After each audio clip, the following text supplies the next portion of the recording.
Fair use, fair use. Copyright disclaimer under Section 107 of the Copyright Act of 1976.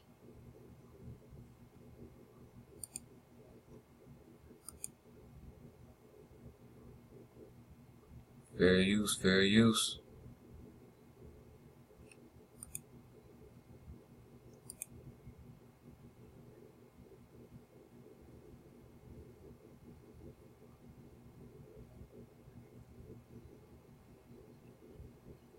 Content disclaimer. Fair use, fair use. Yo, what's going on, fam? How y'all doing out there, man? It's your boy Teach. Oh, man, back with another video. I know it's been a minute. Oh, man, I give all thanks and praise to the Most High for the opportunity to come amongst you guys and build once again. You know how it go. Man, hope y'all out there doing good. Hope everybody out there remaining pure, to the best of their ability, you know what I'm saying? Remaining in accordance with natural law,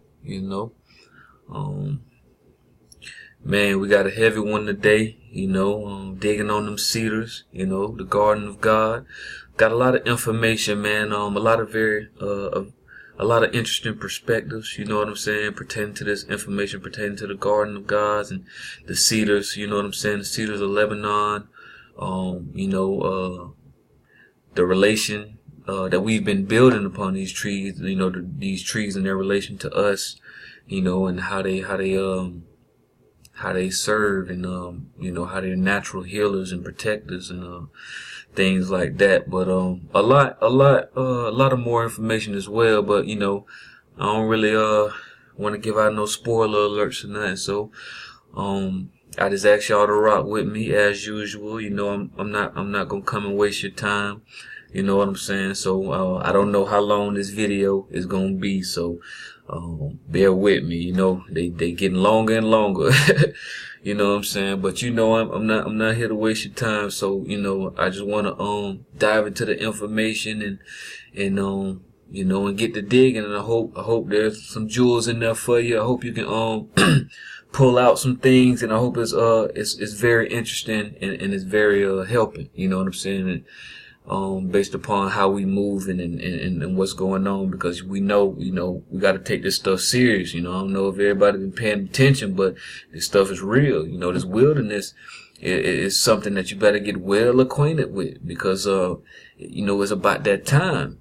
You know what I'm saying? Especially the way things going. And speaking of that time, man, I just want to give a shout out to my bro Peru Salam. If you on Facebook, go reach out to the brother, go connect with him. The brother is a wonderful builder, man. That's my big bro. He's a builder and a gatherer.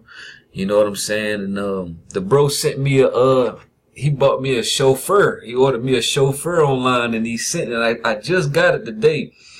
And so the bro been building, man. I'm gonna show you a couple of his videos that you can go check out. Hold on one second. Okay, so here's the bro Peru Salem's YouTube page. He just started dropping some videos on his information. Right here, man, these trees of righteousness, Cedars of Lebanon, part 1 and 2. Please go catch it. Go catch it for me. You know what I'm saying? Especially this Lebanon and the 2 White Houses. Please, family, go catch that for me, because the brother, he digging on them cedars, and he bringing out powerful information in the Hebrew language. He's showing you these words in the Hebrew language and the story behind them. The hidden meaning within the words from the language. You know what I'm saying? So please go check that out, man. The brother had a powerful lesson about the solar eclipse that just passed, and the signs to come, like your September 23rd sign. But that video got taken down. They was hating. He did a dispute on the copyright claim, and they still took it down. So they hating. But the lesson is on Facebook. So if you can, go check them out, Peru Salem on Facebook, and get that lesson, man. Very powerful. Okay, so like I said, speaking of time, the brother dropped a powerful lesson on Elul, right? This solar eclipse and how it's dealing with the month of Elul, and when you dig on Elul, you know what I'm saying, they show you a picture of the horn, the shofar, right? Because Elul is the harvest, right? which means together. And so, and it ends, when it ends, you got the Rosh Hashanah, you know what I'm saying? And in the Rosh Hashanah, you know, the blowing of the trumpets, the blowing of the horn. So it's a real significant time. So the brother sent me a shofar, a ram's horn, you know what I'm saying? I'm going to try to blow it for y'all. Bear with me. I'm try to back up a little. Hopefully it's not too loud, but bear with me, man. This thing is not as easy. I used to play trumpet back in the day, like in middle school, but this right here, this a whole nother ball part right here. So here goes nothing.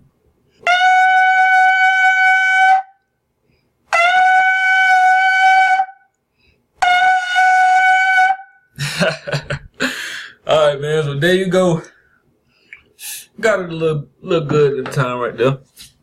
So yeah, man. So without further ado, let's get into the information.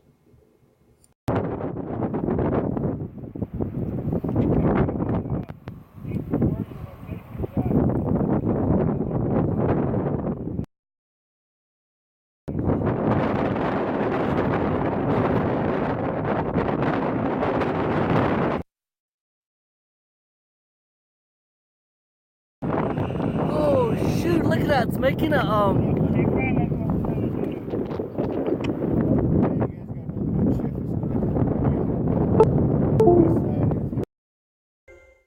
A new community threatened by flames tonight, and the hot weather playing a dangerous role in all of this. And you can see the power of the Cedar Creek fire from the smoke just billowing from the flames near Show Low. In fact, it is so thick, it is showing up on ABC 15 Desert Doppler. Just in one place now being evacuated. That is happening right now. Yes, let's go ahead and check in with the ABC 15 live desk. Katie, what's the latest you're hearing there? Yeah, we've been updating this for you all afternoon. Now people in Forestdale being asked to evacuate over to Snowflake Junior High School. This fire is at 2,500 acres and growing fast. What's more, the flames are about a mile from the next trigger point. That's the point when homes have to be evacuated. So pre-evacuation orders issued for Show Low, Pinetop Lakeside, McNary, Fort Apache, and Honda. But again, people in Forestdale already being evacuated to Snowflake Junior High School. Also part of US 60 is closed down at this hour as well. Diana Rodriguez joins us on the phone with the American Red Cross. You all are opening a shelter quickly. How soon are our doors going to be open and people able to stay there? Have a wildfire bigger than the Cedar Fire. That's the prediction from Sandra Younger, the author of a book about the largest wildfire in California history. Younger lost her Wildcat Canyon home in that fire 10 years ago this week. New at 6 o'clock. 10 News reporter Joe Little reveals the one thing that she says will lead to the next devastating fire.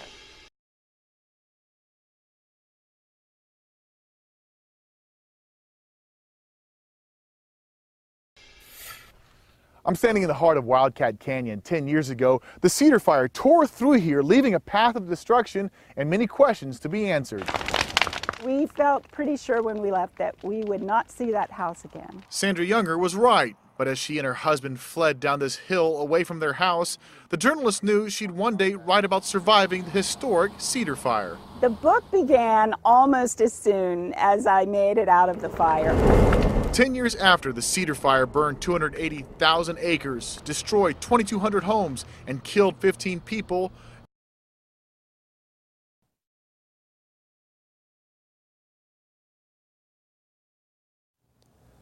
now we're going to introduce you to the Cedar Fire, which took place in Southern California. This fire can be looked at from several different aspects, including situational awareness, human factors, command and control issues, or fighting fire in the wildland-urban interface. However, for the purpose of this module, we're going to focus on effective communication during complex and extreme fire behavior conditions. Let's take a look.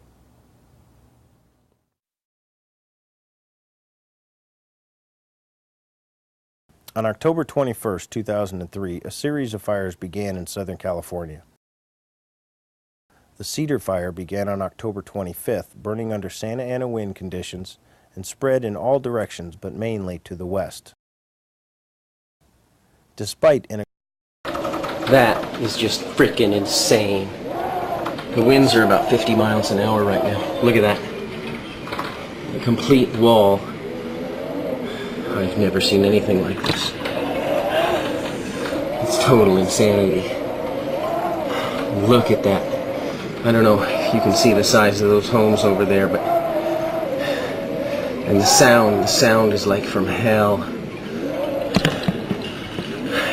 I better get out of here, because this is way too intense.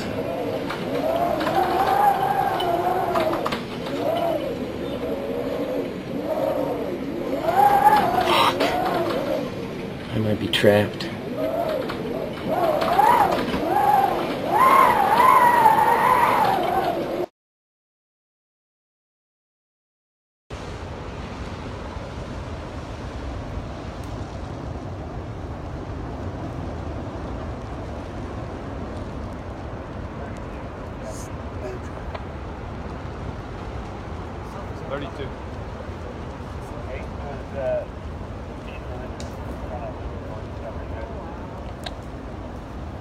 Hey, firm, it's right where the dozer line ends and the scrape to the rock begins.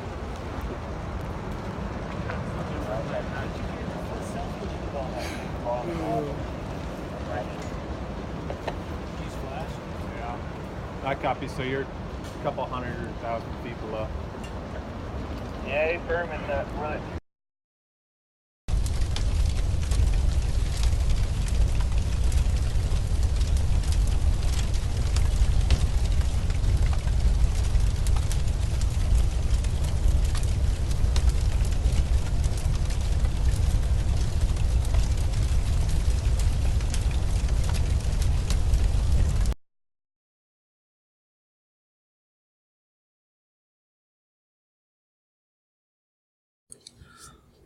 All right, so let's go over here and build on these cedar fires for a second, because there's a reason I'm showing you this.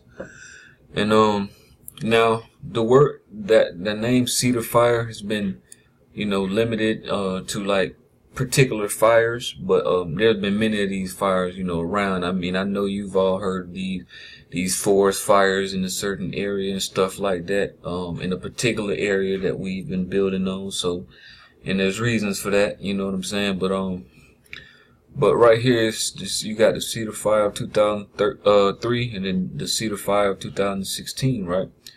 And it says it's a wildfire that burned in this area and then a wildfire that burned in this area. Let's build on this particular word right quick. Wildfire, noun. Oh, and wildfire. Destructive fire, right? Perhaps caused by lightning. Okay. It's also a spreading skin disease. Very interesting. Greek fire. Also fire rained down from the sky as divine retribution. Okay. Also fire rained down from the sky as divine retribution. Keep this in mind, right? Okay. Sheet lightning. Now it's crazy right here. Burnt. Let's say to advance like wildfire, right? Okay, so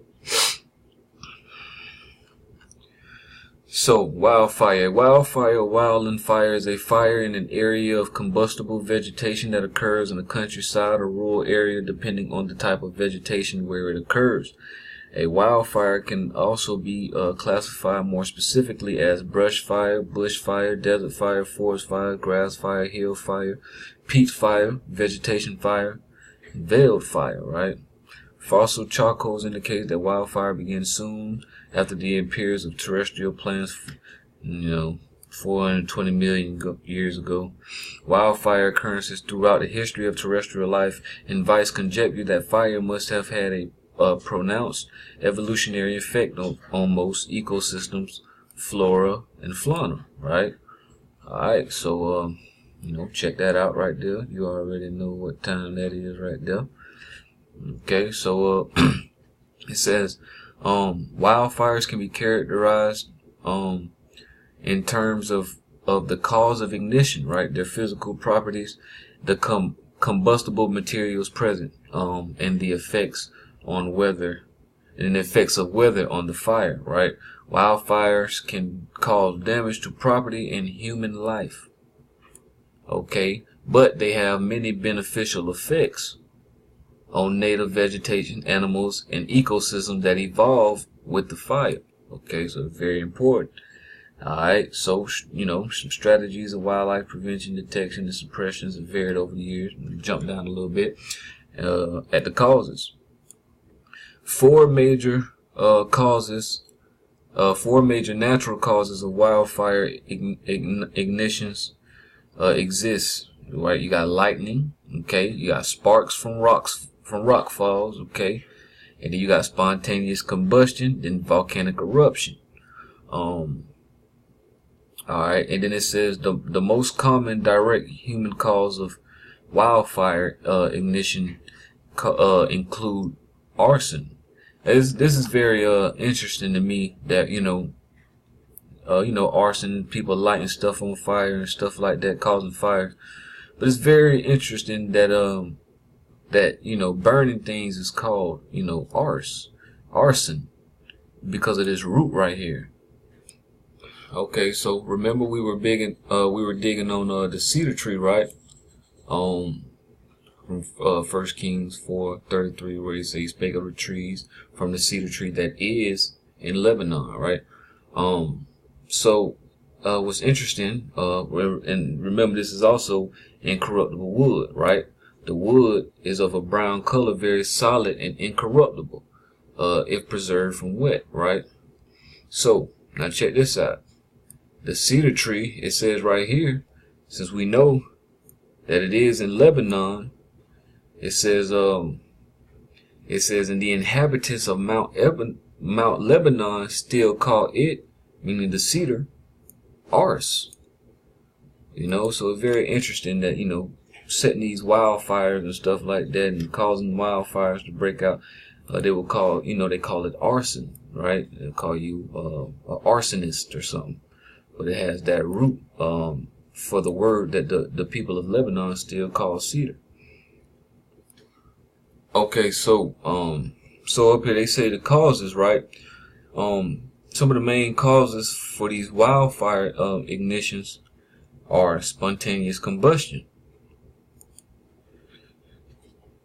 Now, spontaneous combustion or spontaneous ignition is a type of combustion which occurs by self-heating, right? Increase in temperature due to exothermic internal reactions, followed by a thermal runaway self-heating, which rapidly accelerates to high temperatures, and finally auto-ignition.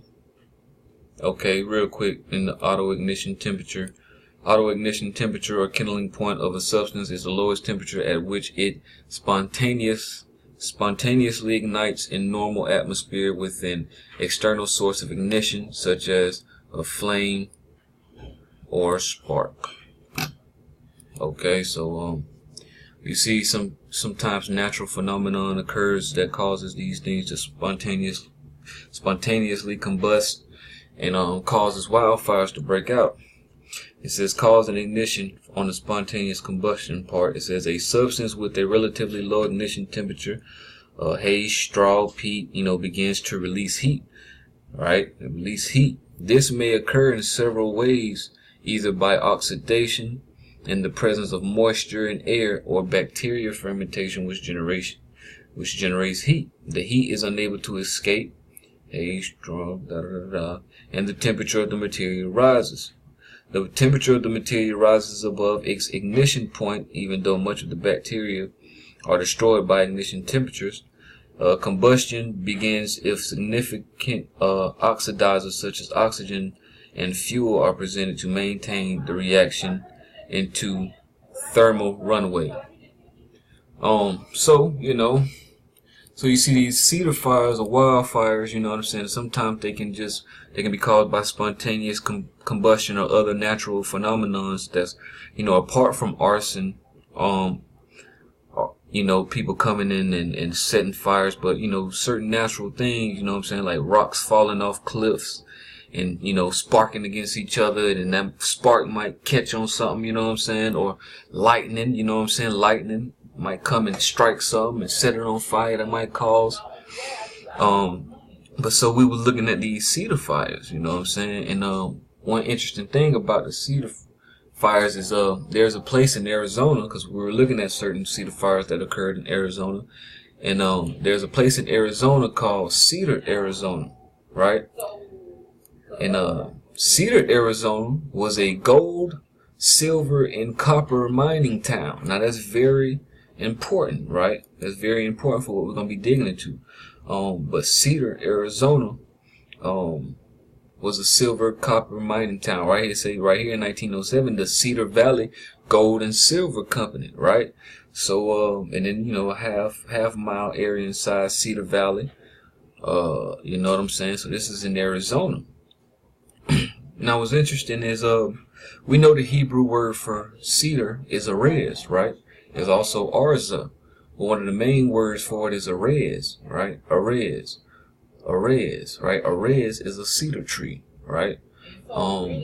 So what's interesting is like we were looking at Cedar, Arizona, but to me, you know, like I was building with one of my brothers, when you look at the first part of Arizona, it's like almost the cedar, the Hebrew word for cedar, right? Which is arez, right? So you got Arizona, you know, it starts with the A, but when you say it, you say Arizona, right?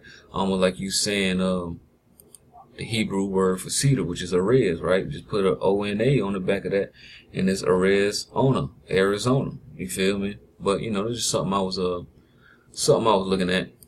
But what's interesting about this place right here, Cedar, Arizona, is what you get when you go to the Google images for it. See if we can get over there real quick. And so when you Google the images for Cedar, Arizona, you get these cedar fires. You know what I'm saying? Very interesting enough. So you get all these pictures about cedar fires and stuff like that when you type in Cedar, Arizona, which I don't find a coincidence, but remember this picture right here was displayed in one of the videos, but just look at how powerful that flame looked. You know what I'm saying? So it's a reason why I was showing you guys all this. So let's get into the next set of information. Okay, bring you back here real fast, because you see when we were just talking about this right here with the cedar tree, and we were talking about arch, but look at it right here. Arez, right? So we were talking about Arizona. So you know, just something interesting. But I wanted to get start this off with Genesis chapter 3, verse 23 and 24. It says, therefore the Lord God sent him forth from the Garden of Eden, right, when Adam and Eve were kicked out the garden. It says, therefore the Lord God sent him forth from the Garden of Eden to till the ground from whence he was taken.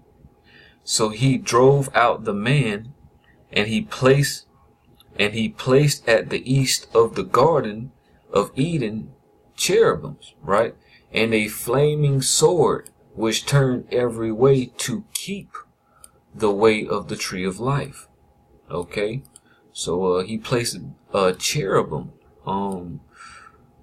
at the gate of Eden, at the Garden of God, right? And the cherubim had a flaming sword which turned every way to keep the way of the tree of life. Okay, so just reiterating, we know that in the Garden of Eden, there were cherubim placed and they had flaming swords, which turned every way to keep the way of the tree of life, right? Now, we know from Ezekiel chapter 31, verse 8, that what? The cedars in the garden of God could not hide him. Speaking of this Assyrian who had came into Lebanon, right? So we know that, that there are cedars in the garden of God, because one thing we must understand is, when you really understand, the Garden of God, Eden, these cedars in Lebanon, you see that Lebanon was really once a part of Eden. You know what I'm saying? It was really like a part of Eden, right? We know the place that the cedars are at is Lebanon, and we also know that there were cedars placed in the Garden of God, right? But even like you see right here, it says, The fir trees were not like his boughs, the chestnut trees were not like his branches, nor any tree in the garden of God was like unto him in his beauty. Now it says, I have made him fair by the multitude of his branches, so that all the trees of Eden that were in the garden of God envy him, right? And we know one of those main trees is this cedar. So when we jump down a few verses, let's see. Right here, verse 16, it says, actually, let me start at 15. It says, Thus saith the Lord God, in the day when I went down to the grave, when he went down to the grave, I caused the mourning.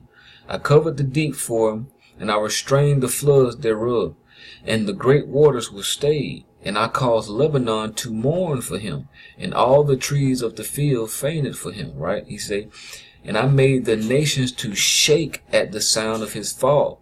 And when I cast him down to hell with them that descend into the pit, it says, check this out, and all the trees of Eden and the choice and best of Lebanon, all that drink water, shall be comforted in the nether parts of the earth, right? So it's here you see the trees of Eden and Lebanon spoken of in the same verse, right? Just like you had up here in 8 and 9. You know what I'm saying? Let's see if there's any more thing, right? You know, talking about trees of Eden. But yeah, so based upon Genesis chapter 3, verse 24, we see that this cherubim is placed at the east gate of the Garden of Eden, which is the Garden of God, and he has a flaming sword. And so we know that in this Garden of Eden, this Garden of God, there are cedars, right? There are cedar trees, the choice of Lebanon, right? So let's continue to dig. Okay, so I want to come over here to this article I found on Prophecy Corner, labeled Cherubim and the Flaming Sword. So I want to get some interesting perspectives on these cherubims and the flaming sword, right? So I'm gonna kind of skim through this article for time's sake, you know what I'm saying? So continue to rock with me. So it says, after almost constantly reading this man's work about the Bible for 7 years, I still had no answers for certain questions. For instance, I wanted to know what the cherubim and flaming sword stood for in Genesis 3:24, and what the cherubim were in Ezekiel's vision. No author had explained them to my satisfaction, right? I know that's right. So it said, I had laid my hands on my open Bible and said, Lord, you'll have to show me. So it said, not knowing how he would show me, I started looking up all the pertinent words in the Hebrew in both Genesis 3 and 24 and Ezekiel 1, hoping something would shed light on the subject. It did. The light that was shown was the sunshine. But that is getting ahead of my story. Alright, let's dig on these cherubim. Say, what are cherubim? In scripture, we first hear of cherubim in Genesis 3:24. But we are not told what they are. After Adam's sin, we read that the Lord, right, we just got this from Genesis 3 and 24, where he drove them out the garden and he placed the cherubims, right, the cherubim, and in this the flaming sword, right, which is cherub, almost like the same word as the people holding it, you know, and it means a destroying weapon, right, this flaming sword, which turned every way to keep the way of, to, as in the NAS Bible, the tree of life. Now we already know, you know, what this tree of life is dealing with, but we'll tackle that a little bit later. Okay, so it says, what is east of the garden from Genesis 2 and 14? We find that the Garden of Eden was in the vicinity of the Euphrates River.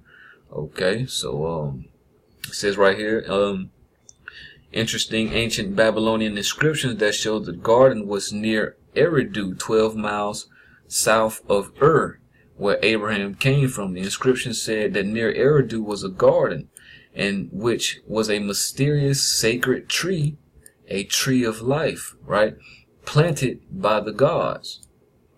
Hold on one second. I think my computer tripping. Okay, so a sacred tree, a tree of life planted by the gods, right?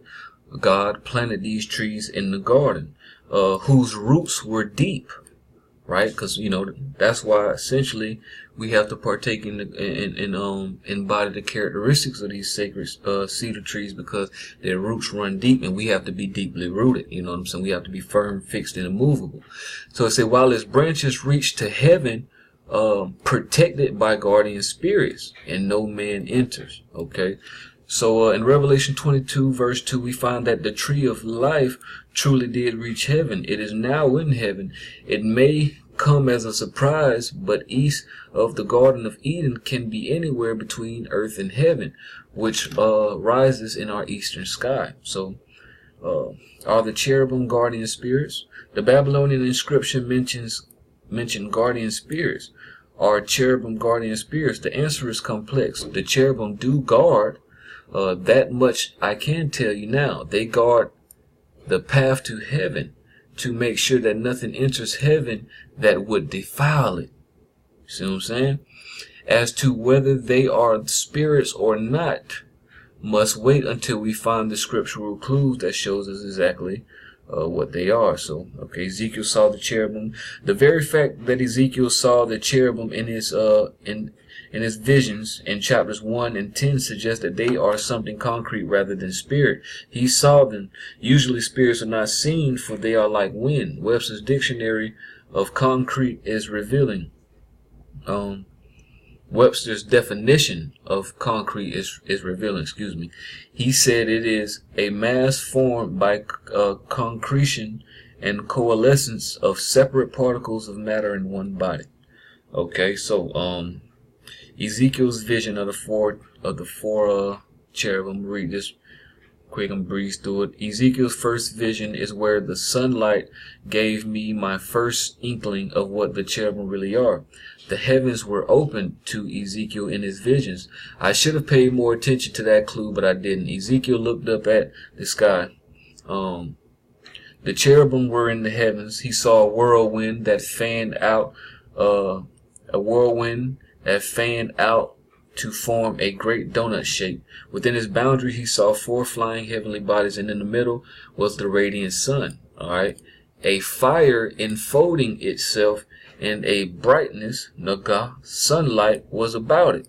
Okay, so very interesting right there. Okay, it says was about it, and out of the midst of it was the color of amber. All right, so this time it really paid off to look up the word brightness in the Hebrew. If fire enfolding itself had sunlight about it, it was our sun. The passage suddenly took a whole new meaning. These things really are in the sky. All right, so author here, he's going to try to, relate them to what he can, tangibly relate them to, which are things that he can see and stuff like that based upon his own understanding. So, he's going to talk about the celestials right here. Catch that, pause it and catch that if you want to.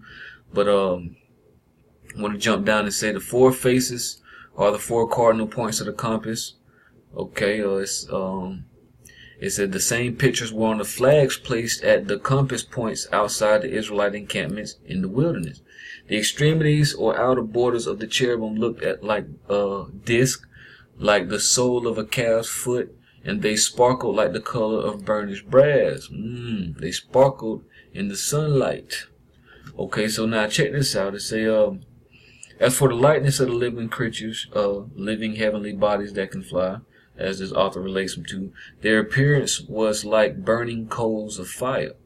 You know what I'm saying? Like the appearance of lamps. Okay, so I'm gonna jump down a little bit.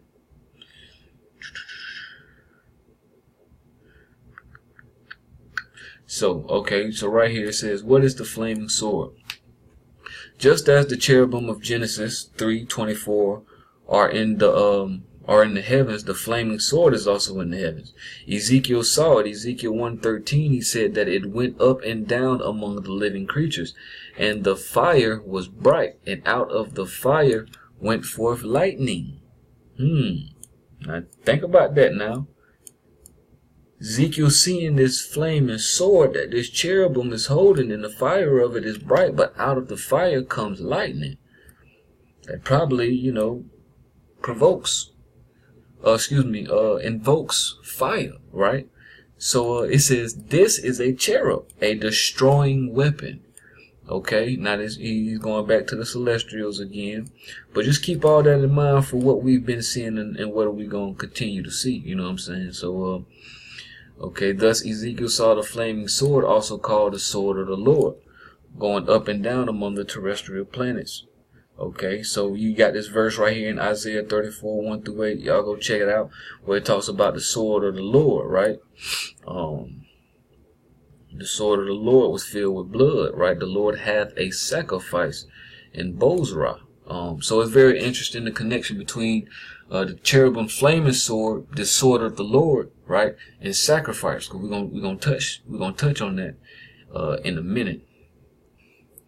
Okay, so just real quick, wanted to catch this part. In the second vision, Ezekiel saw that coals of fire would be taken from between the cherubims, right, and scattered over Jerusalem. Okay, this has to do with the main events in the day of God's wrath. Okay, the flaming sword was associated in the first books of the Bible with Eden. Okay, with Eden near the Euphrates River. Now, it's going to be very important. Keep that Euphrates River in mind. Okay, it says in the last book of the Bible, we see Babylon, also near Euphrates, destroyed in that same area of the world. And how was she destroyed? There fell a great star, Aster, from heaven, burning as it were a lamp, right? So burning as it were a lamp. So you know, that's very interesting. This Aster is the flaming sword of Genesis. That's what, you know, that's what this author say, but I don't really quite agree with that. You know, the flaming sword being an asteroid could possibly be in context, but we're gonna keep building. It is the destroying weapon out of the Lord's armory. Okay, so let's see here. Let's say we're gonna jump down real quick. It say, because he hath oppressed and forsaken the poor, because he hath violently taken away an house which he buildeth not. When he is about to fill his belly, God shall cast the fury of his wrath upon him, and it shall rain upon him while he is eating. Right now, we know the fury of the Most High is really equated with fire most of the time. You know what I'm saying? And this fire, a lot of people, they talk about nuclear destruction. You know what I'm saying? And wars going on that causes certain parts of the earth to be burned with fervent heat. So just keep all that in mind, you know what I'm saying, as we've been digging and placing it in the perspective as you will. So we're going to go over here to this others, right? And it has some interesting things, so I want to read it. This is from spiritandtruth.org. by Tony Garland. It says, the flaming sword, passage Genesis 3:24, is indeed mysterious. The Hebrew word for flaming is lahat, right? And it can mean both burning and consuming, right? So it can mean consuming, okay? It is often associated with the judgment of God's anger, right? Remember, we were just talking about that, right? Okay, so it says, although the sword may be just that, a literal sword, some have understood it to be a figure of speech, a metonymy,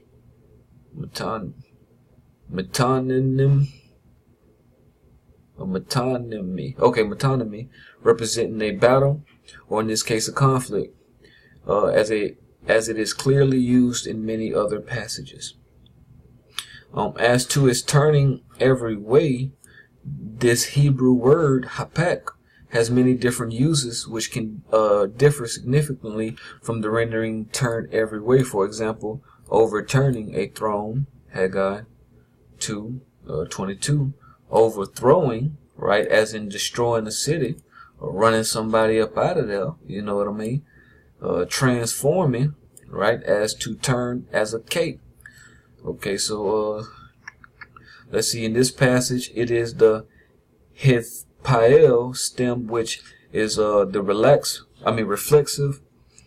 reflexive verb form of the verb. So whatever it is doing, it is acting as both subject and object, acting upon itself, overturning itself or turning itself. Perhaps it means that it spun or mixed in some visible way.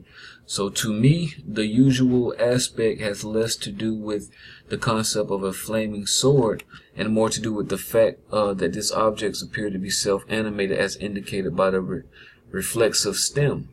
Nor are the cherubim said to be wielding it.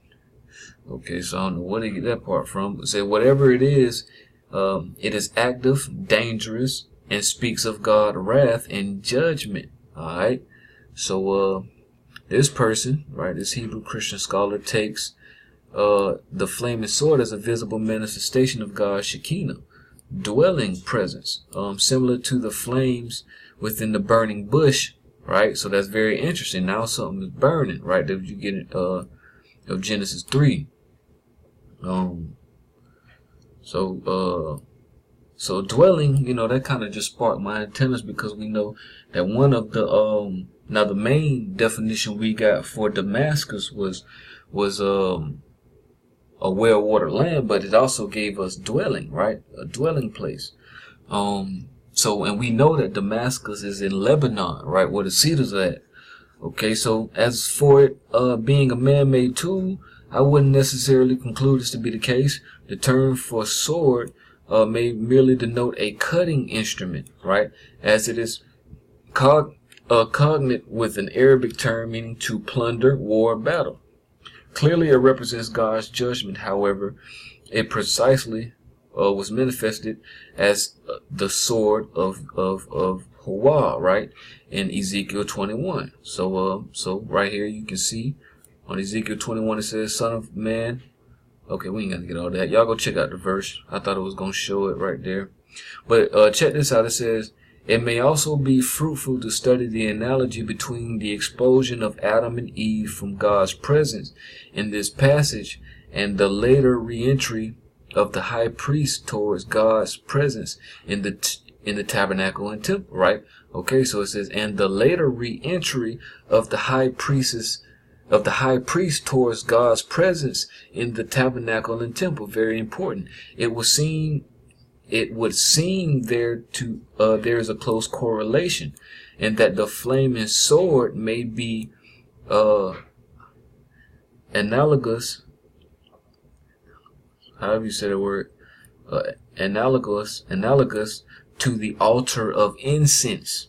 We can be sure, however, that the details of Scripture are not accidental, however puzzling they may seem. Now, that's very important, right? Because we know that the high priest was the only one who could, or the high priests and the sons of Aaron were the only ones who could go, amongst the Ark of the Covenant and unveil it. And we know on top of the Ark of the Covenant, you had these two cherubims, and in between the two cherubims, you had what you call the mercy seat, which is where God would commune with the priest. His voice would be there, his presence, right?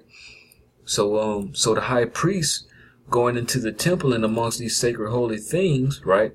And amongst these cherubim that sit upon the Ark of the Covenant. Now they relate this flaming sword to the priestly duties of the high priest, right? And said that what?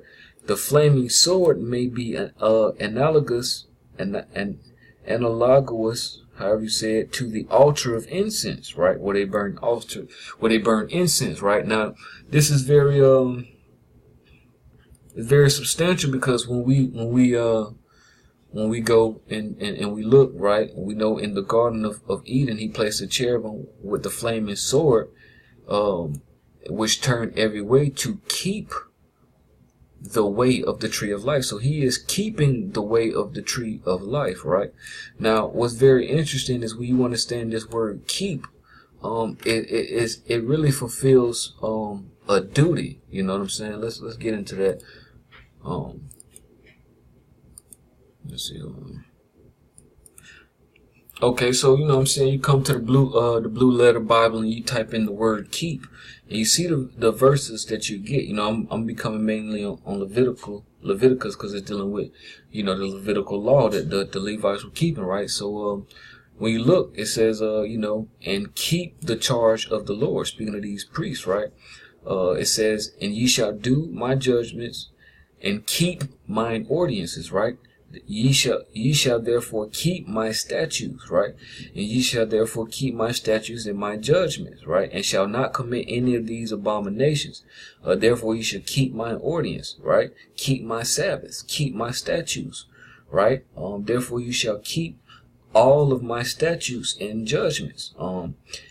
They shall therefore keep mine ordinance, least they bear sin for, right? Therefore shall ye keep my commandments. So a lot of this this word keep was dealing with we're dealing with the duties of the children of Israel, but not only them, but the duties of the priests, right? They were to keep the charge of the Most High, the charge of the Most High sanctuary. So they were to operate in the temple, right? Make the sacrifices, burn the herbs on the altar of incense, you know what I'm saying? And things of that nature. So if the cherubim is in the garden of God, keeping the way of the tree of life, what does that necessarily mean, right? We remember from this article, they were saying that the flaming sword may be an analogous whatever to the altar of incense where the Most High is burning this incense. Now we know one of your main incenses is cedar, right?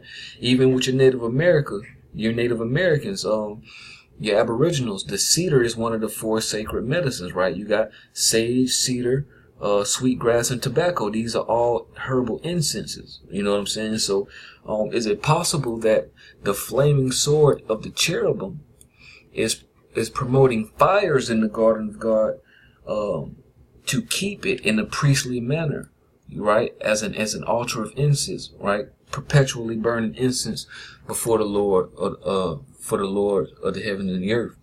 All right, so real quick, I just want to come over here to the Cedar Forest and talk about this for a little bit. Because, you know, when we're dealing with the cedars, you get a lot of Sumerian, Mesopotamian mythology mixed in there.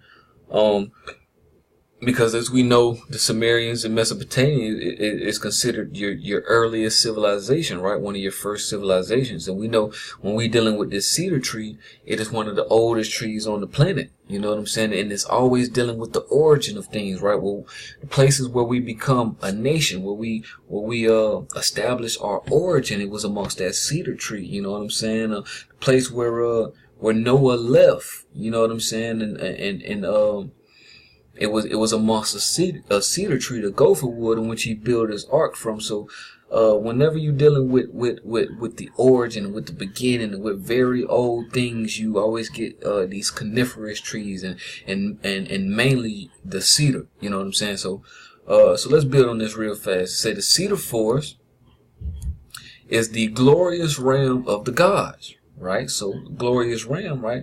We could be talking about a garden, right? The garden of the gods. Okay, of Mesopotamian mythology, it is guarded by the demigod Humbaba. Alright, so now this Cedar Forest is guarded by a demigod Humbaba, just like the garden of God in Eden is guarded and is kept by a cherubim. So and was once entered by the hero Gilgamesh, who dared cut down trees from its virgin stands during his quest for fame. Alright, so the Cedar Forest is described in the tablets 4 through 6 of the great epic of Gilgamesh. Okay, so early translators of the epic assume that the forest refers to the Lebanon cedars. Right, when you dig on the Lebanon cedars, you get the cedars of God. Alright, so do a little homework. Not really gonna touch on this right here too much. This tells the story of Enkidu coming in, the Cedar Forest, right? And how he has to fight with this demigod, right? He, according to the story, he overcomes the demigod, and the demigod, he kills him or whatnot, and he's able to enter the forest, right? See right here, see also cedars of God. So he's able to enter the forest, and he's able to cut down all the trees he wants and get all the precious stones he wants and stuff like that. So we're gonna dig on that, but right here it says Gilgamesh and Enkidu cut down the cedar forest, and in particular the tallest of the cedars. okay, to make a great cedar gate for their city of Nippur. They built a raft out of the cedar and floated down the Euphrates to their city, right? That's important. So now we understand Gilgamesh. Gilgamesh is like a Sumerian king, you know what I'm saying? And he was supposed to be a king, but I guess whoever he was with tried to kill him.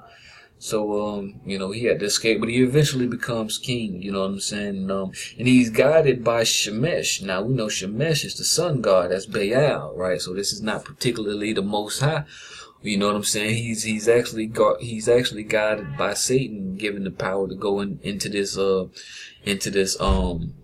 cedar forest and cut down these sacred cedars, you know what I'm saying? And it's very interesting because we know Satan, right, is the serpent in the garden of God who essentially got Adam and Eve kicked out of it. So he got Adam and Eve kicked out the garden, and then he brings his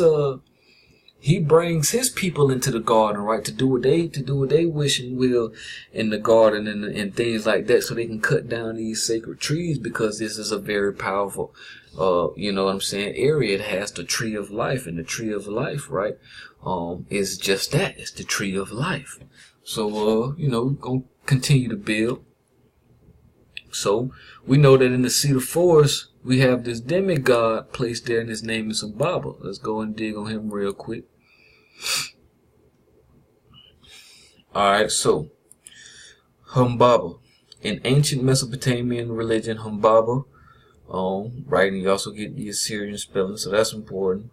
Also spell Hawawa, Sumerian spelling, okay, you see what I'm saying? The Babylonian, Syria, and the Assyrian civilizations are very well connected. And surnamed the Terrible, right? So it says, hold on one second. Okay. So it says he was a monstrous giant of immemorial age, raised by Utu, the sun. So the sun god placed this demon here to guard this cedar forest. Now, it's very interesting, it's very confusing, because it's like, okay, Utu is also Shemesh, right?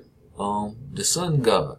So what I'm trying to figure out is, why would you place a guardian over the cedar forest to protect it, but then lead somebody in the cedar forest to kill him, to cut down the cedars of God, right? You know what I'm saying? It kind of don't make sense, but you know, we're gonna continue to build.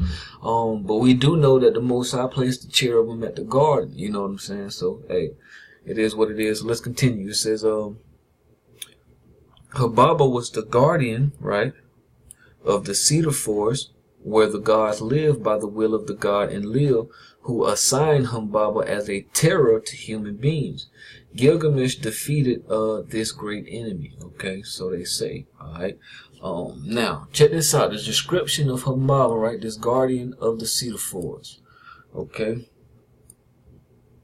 It says in description, right? Now check this out. His face is that of a lion. When he looks at someone, it is the look of death. Humbaba's roar is a flood. His mouth is death, and his breath is fire. Bam! Check that out. Alright, you know what I mean? So we gotta think about something right there, because we know the cherubim that the Most High placed at the garden has a flaming sword of fire, right? But let's dig on these cherubim for a quick second, then we're gonna come back. So a cherub, right? Cherubim is one of the unearthly beings who directly attended to God according to Abrahamic religions, right? The numerous depictions of cherubim assigned to them many different roles. Their duties have been the protection of the Garden of Eden, right? Angelic status is not attributed to the cherubim in the Old Testament, at least not explicitly. And these people don't know how to interpret your scriptures. But anyways, only in later sources, such as whatever that is, are they identified as a hierarchical rank of angels. Okay, so let's see, right? It says in the book of Ezekiel, at least some Christian icons, the cherubim is depicted as having a number of winged pairs, and 4 faces. That of a lion, right, representative of the wild animals, an ox, a human, right, and an eagle, right, birds. Okay, so that's very important, because check this out: origins and etymology. The origin and symbolic cherubim predates and points to the time when humanity begins to shape its idea of supernatural powers by mystic forms, especially the combination of parts of the strongest animals of land and air, the lion and the eagle, right? So that's what you see, right? Or in the origins of certain civilizations, you have this this combination of the strongest land animal and the strongest air animal, which is the lion and the eagle, right? And so that's what's attested to these cherubim. Now is very, right, you got the griffin, the Hittite griffin, right? The griffin, right? It says right here, some have proposed that the Hittite word for griffin may be cognate with cherubim. Alright. So the traditional Hebrew concept of cherubim as guardians of the Garden of Eden is backed by Semitic belief of beings of superhuman power and devoid of human feelings. Alright, so then we're gonna go into some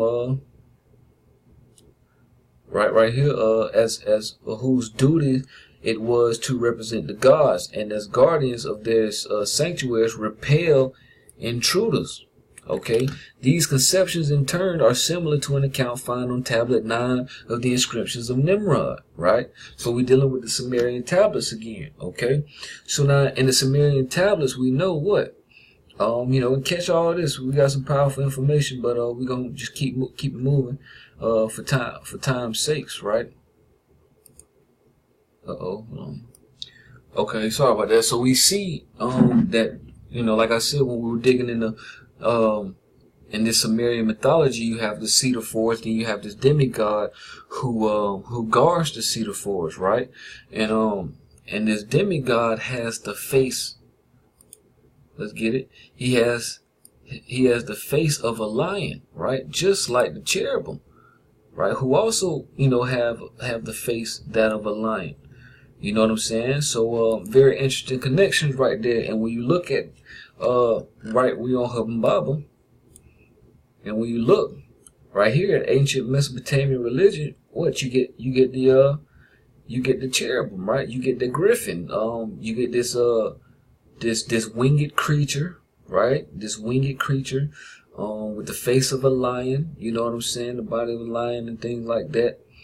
And the wings of the air creature, which is the eagle. So right here you see the same thing that are described to be cherubim, denoted in Mesopotamian mythology as guarding this cedar forest, right? And so you know you got your boy Gilgamesh coming in, being led to defeat this supernatural being that guards this cedar forest, right? And he's a cherubim. He's a cherubim, and we know that what the cherubim, they have the duty of protecting the Garden of Eden, right? The Garden of Eden, which is also the Garden of God. Now, what's funny about that is in the ancient Sumerian religion we have what, the Garden of the Gods, Sumerian paradise. It says the conception of a garden of the gods or a divine paradise might be of Sumerian origin, or so it is argued by Samuel Noah Kramer. The concept of his home of the immortals was later handed down to the Babylonians who conquered Sumer. Okay, keep all that in mind. All right, so let's go into some stuff right here, some interesting information. But right here, Lebanon and Mount Hermon. In tablet 9, right, we'll just talk about it, of the Sumerian standard version of the Epic of Gilgamesh, Gilgamesh travels to the Garden of the Gods through the Cedar Forest, right, in the depths of Mashu. Now, Mashu is the Cedar Mountain. Let's get it real fast. Mashu is described in the Epic of Gilgamesh of Mesopotamian mythology as the Great Cedar Mountain. Okay, now remember down here, if I'm not mistaken, that it say what? One theory that the only location suitable for being called is Cedar Land, which is literally the translation for the word Arzareth, right? Was the great forest covering Lebanon. So I just wanted to get that real fast, let you know what I'm saying, what it was talking about. And just to reiterate that. But it says, starting here, a comparable location in Sumerian versions is the Mountain of Cedar felling. Little descriptions remain of the jeweled garden, right, of Gilgamesh, because 24 lines of the myth were damaged and could not be translated at the point in the text. Okay, so the name of the mountain is Mashu. As he arrives to the mountain of Mashu, which every day keeps watch over the rising and setting of the sun, whose peak reaches high as the banks of heaven. Right now, I just want you to think about them big trees. You know what I'm saying? Because I just thought about them. You know what I'm saying? Them trees that reach heaven, and an area that we're digging on. You know what I'm saying? So it's all coming together. So so down here it says, bold has highlighted the word Mashu. And Sumerian means twins, okay? Dealing with Mount Lebanon and Mount Hermon, all right, in the anti-Lebanon range, okay? As suggested, the Garden of the Gods relates to a mountain sanctuary in Lebanon, all right? Other scholars have found connections between the Cedars of Lebanon and the Garden of the Gods. See what I'm saying? So keep all that in mind. It's very interesting and it's very important. The location of the Garden of Gods is close to the forest, which is described in the line Sariah, Sirion, Mount Hermon, and Lebanon trembling at the felling of the cedars. Okay. So Eridu, check this out. It says, let's see, Eridu was the Sumerian paradise, calling it not the earthly city of that name, but a city conceived as lying also within the abyss, containing a tree of life, right, fed by the Euphrates River, right? Because we know when we go to Genesis 2, we know what. See if we can get it. And a river went out of Eden, right, that watered the garden. Okay, and it was 4 rivers. And one of these rivers was just toward the east of Assyria, right? This land is already named in Genesis chapter 2, like bro Lex Will was saying. And the 4th river is Euphrates. So we see that Euphrates, you know what I'm saying, is one of the rivers that watered the garden, right? And the Lord took the man and put him in the Garden of Eden to dress it and to keep it. There we go with that word keep again. So what is Adam doing in the garden? Is he fulfilling priestly duties in the garden? Yes, he is. Okay, so, alright, so it's containing a tree of life that is fed by the Euphrates River. It says, Pinchas noted it was represented as a place to which access was forbidden, for no man entered its midst, right? As in the case of the Garden of Eden after the fall. So that's very interesting, right? In the myth called the Incantation of Eridu, it is described as having the glorious fountains of the abyss, a house of wisdom, a sacred grove, and a Kiskanu tree, right?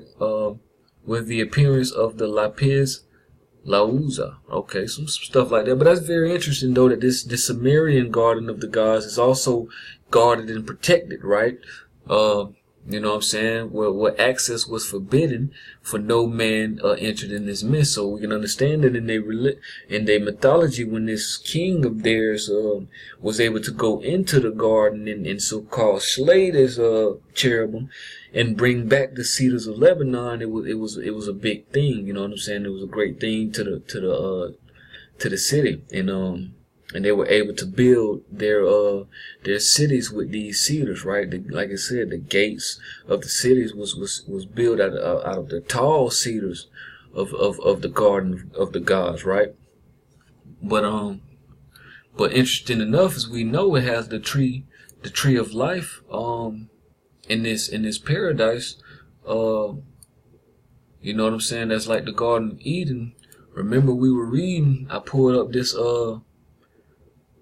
this PDF on Cedar, a truly remarkable story on Cedar and its entire history.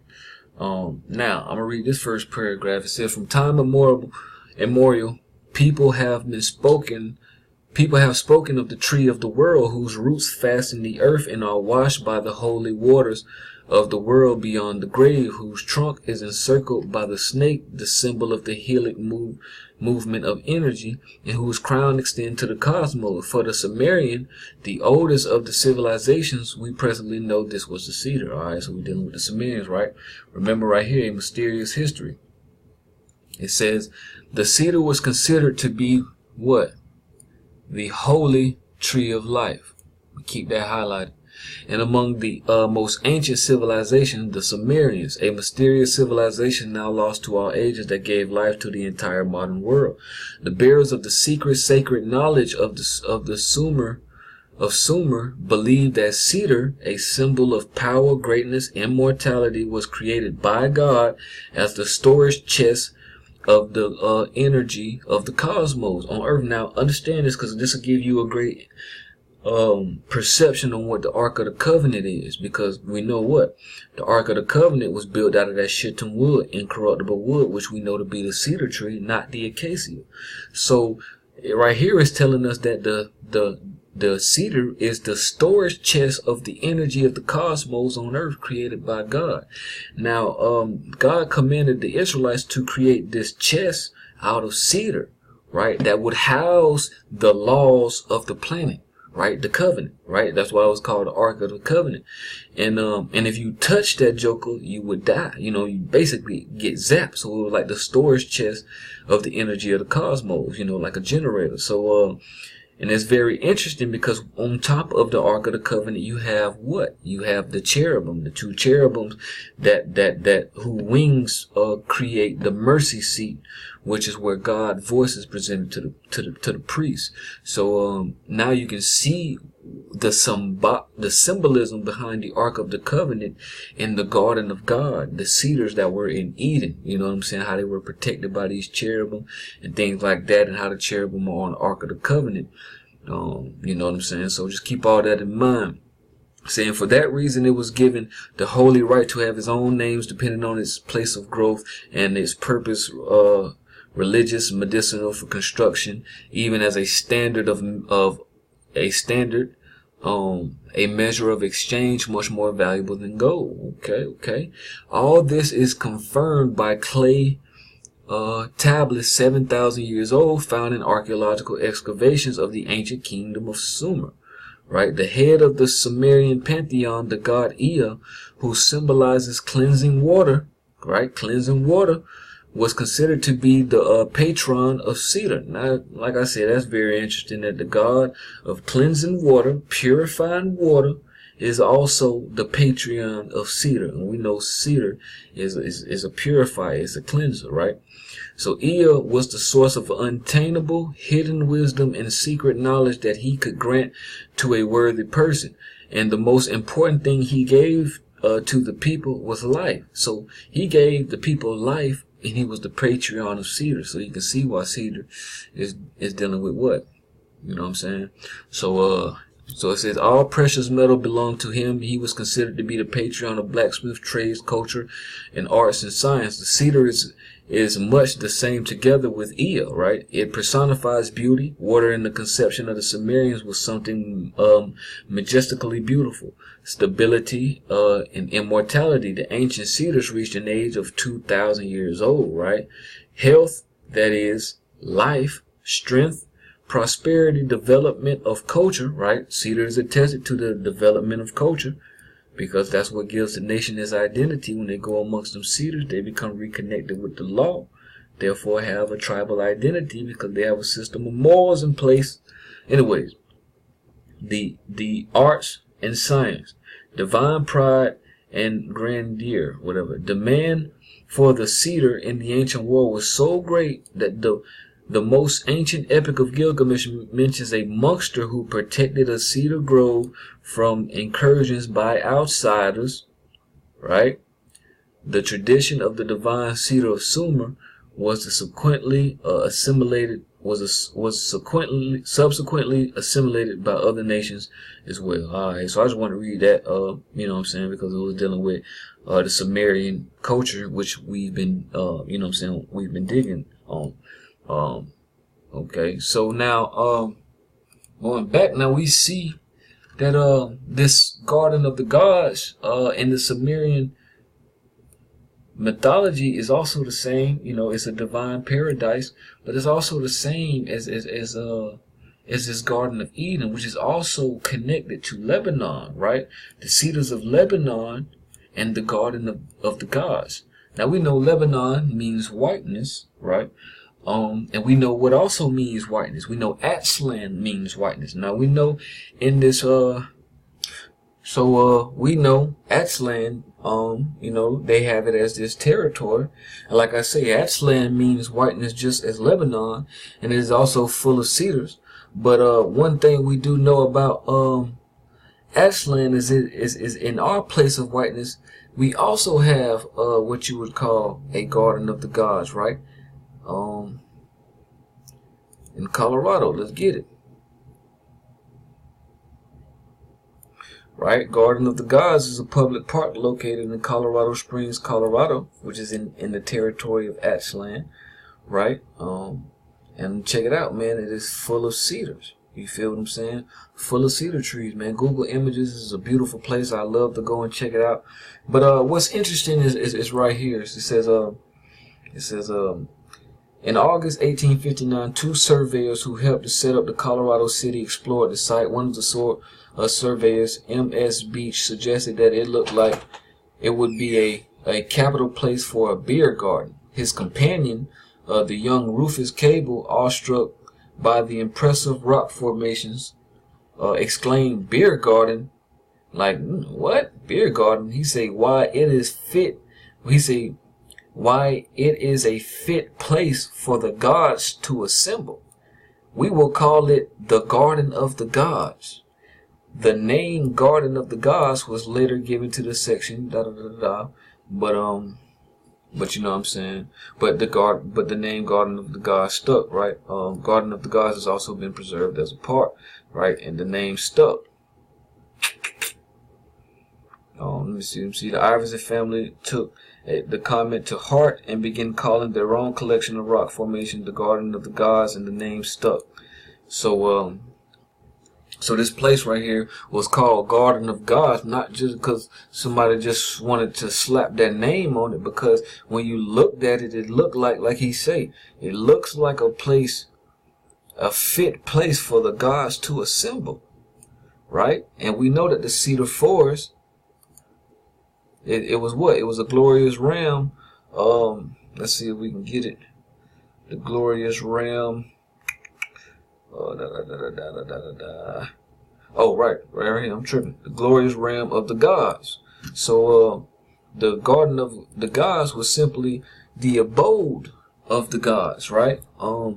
And like I said, this place is full of cedar, so it's really no coincidence that it's called the Garden of the Gods, and it's full of cedars, and it's in a place of whiteness. You know what I'm saying? Now, we know in the Garden of God, you have planted the tree of life, right? And we digging on Aztlan is also funny, because when you dig into the tree of life, you're going to get this place right here. Let's see if we can pull it up. Metaphor, the tree of Utah, right? The tree of Utah, sometimes called the tree of life, is a 87-foot tall sculpture that was created by the Swedish artist Carl Moman. Now that's very interesting.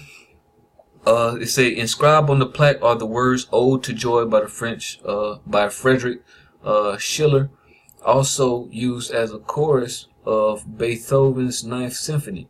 It has been said that Moman was moved to create the 87-foot tall tree after having a vision of a tree while driving across the desolate Bonneville Salt Flats in Utah. So in Utah, you have this tree of Utah, which is sometimes called the tree of life, because this dude was driving through Utah and he had a vision of this tree. So he decided to make this monument right here. So man, you know, it just, you know, all these things can't be a coincidence, you know, in this place of whiteness, right? So we're gonna continue. Alright, so I want to bring you to this article over here in the Washington Post real quick, just because it has some it's worded very interesting. A new chapter in the world's oldest story. So hold on, man, my computer stopped tripping. Okay, so when you scroll down, right, it says the 20 new lines offer some new insights into the epic ancient history. Outlines a few. Say Gilgamesh and Enkidu saw monkeys as a part of the exotic noisy fauna of the Cedar Forest that was not mentioned in other versions of the epic. Okay. Let's see here. Right, guarded. The forest's guardian Humbaba. Right, we was digging on him. But check this out. It says, so the Cedar Forest is a cacophonous abode of the gods. Right, so like we were saying, the Cedar Forest is the abode of the gods, making it the garden of the gods. You see what I'm saying? And it says Gilgamesh and Enkidu cut down the cedar to take home to Babylonia. And the new text carries a line that seemed to express Enkidu's recognition that reducing the forest to a wasteland is a bad thing to have done and will upset the gods, right? Like the description of the forest, this kind of ecological awareness is a very rare and ancient poetry, he added. So now you can understand why there is a cherubim, right, with a flaming sword. Hey guys, today I'm going to show you the 20... 1 second. I don't know where that came from. 17... Okay, so, you know, now you can, when you think about that right there, you think about somebody trying to cut the cedar forest down and wipe it dry. Now you can see why you may have fires in this particular area, right, to provoke, to invoke new growth, right? To provoke new growth, new fauna, new flora, right? To keep the way of the tree of life, to keep it present. Certain things like that. So we're gonna continue to build. Alright, so you know, we was in the scriptures and we were digging on Ezekiel 31, right? And we knew that in the garden of God, right, there were cedars. So you know, Ezekiel kind of give us the drop, man, on these cedars as well as these Babylonians, right? These Sumerians and Assyrians, you know what I'm saying? So what I wanted to do is I wanted to come over here like the 26, really I'm gonna read from 28, but when you understand 26, 27, and 28, they're all dealing with Tyree, right? You know, son of man, because that Tyree has said against Jerusalem, right? You go to 27, it says a lament for Tyree, right? And check out what he say. He say, the word of the Lord came unto me, saying, now thou, son of man, take up a lamentation for Tyrus, right? Tyrus is Tyree. It says, and say unto Tyrus, O thou that art situated at every entrance of the sea, which are a merchant of the people of many isles, thus saith the Lord God, O Tyrus, thou hast said, I am perfect, I am of perfect beauty, right? Let's see. You say, they say the borders are in the midst of the seas. Thy builders have perfected thy beauty. It said they have made all thy ships, thy ship boards. They have made all thy ship boards of fir trees of Senir. It says they have taken cedars from Lebanon to make masts for thee. Okay, so keep that in mind. We gonna like I said, I wanted to come and I wanted to read out of 28 because it's also talking about Tyree, and like I say, Tyree is Tyrus. So let's do a little digging on Tyree and Tyrus.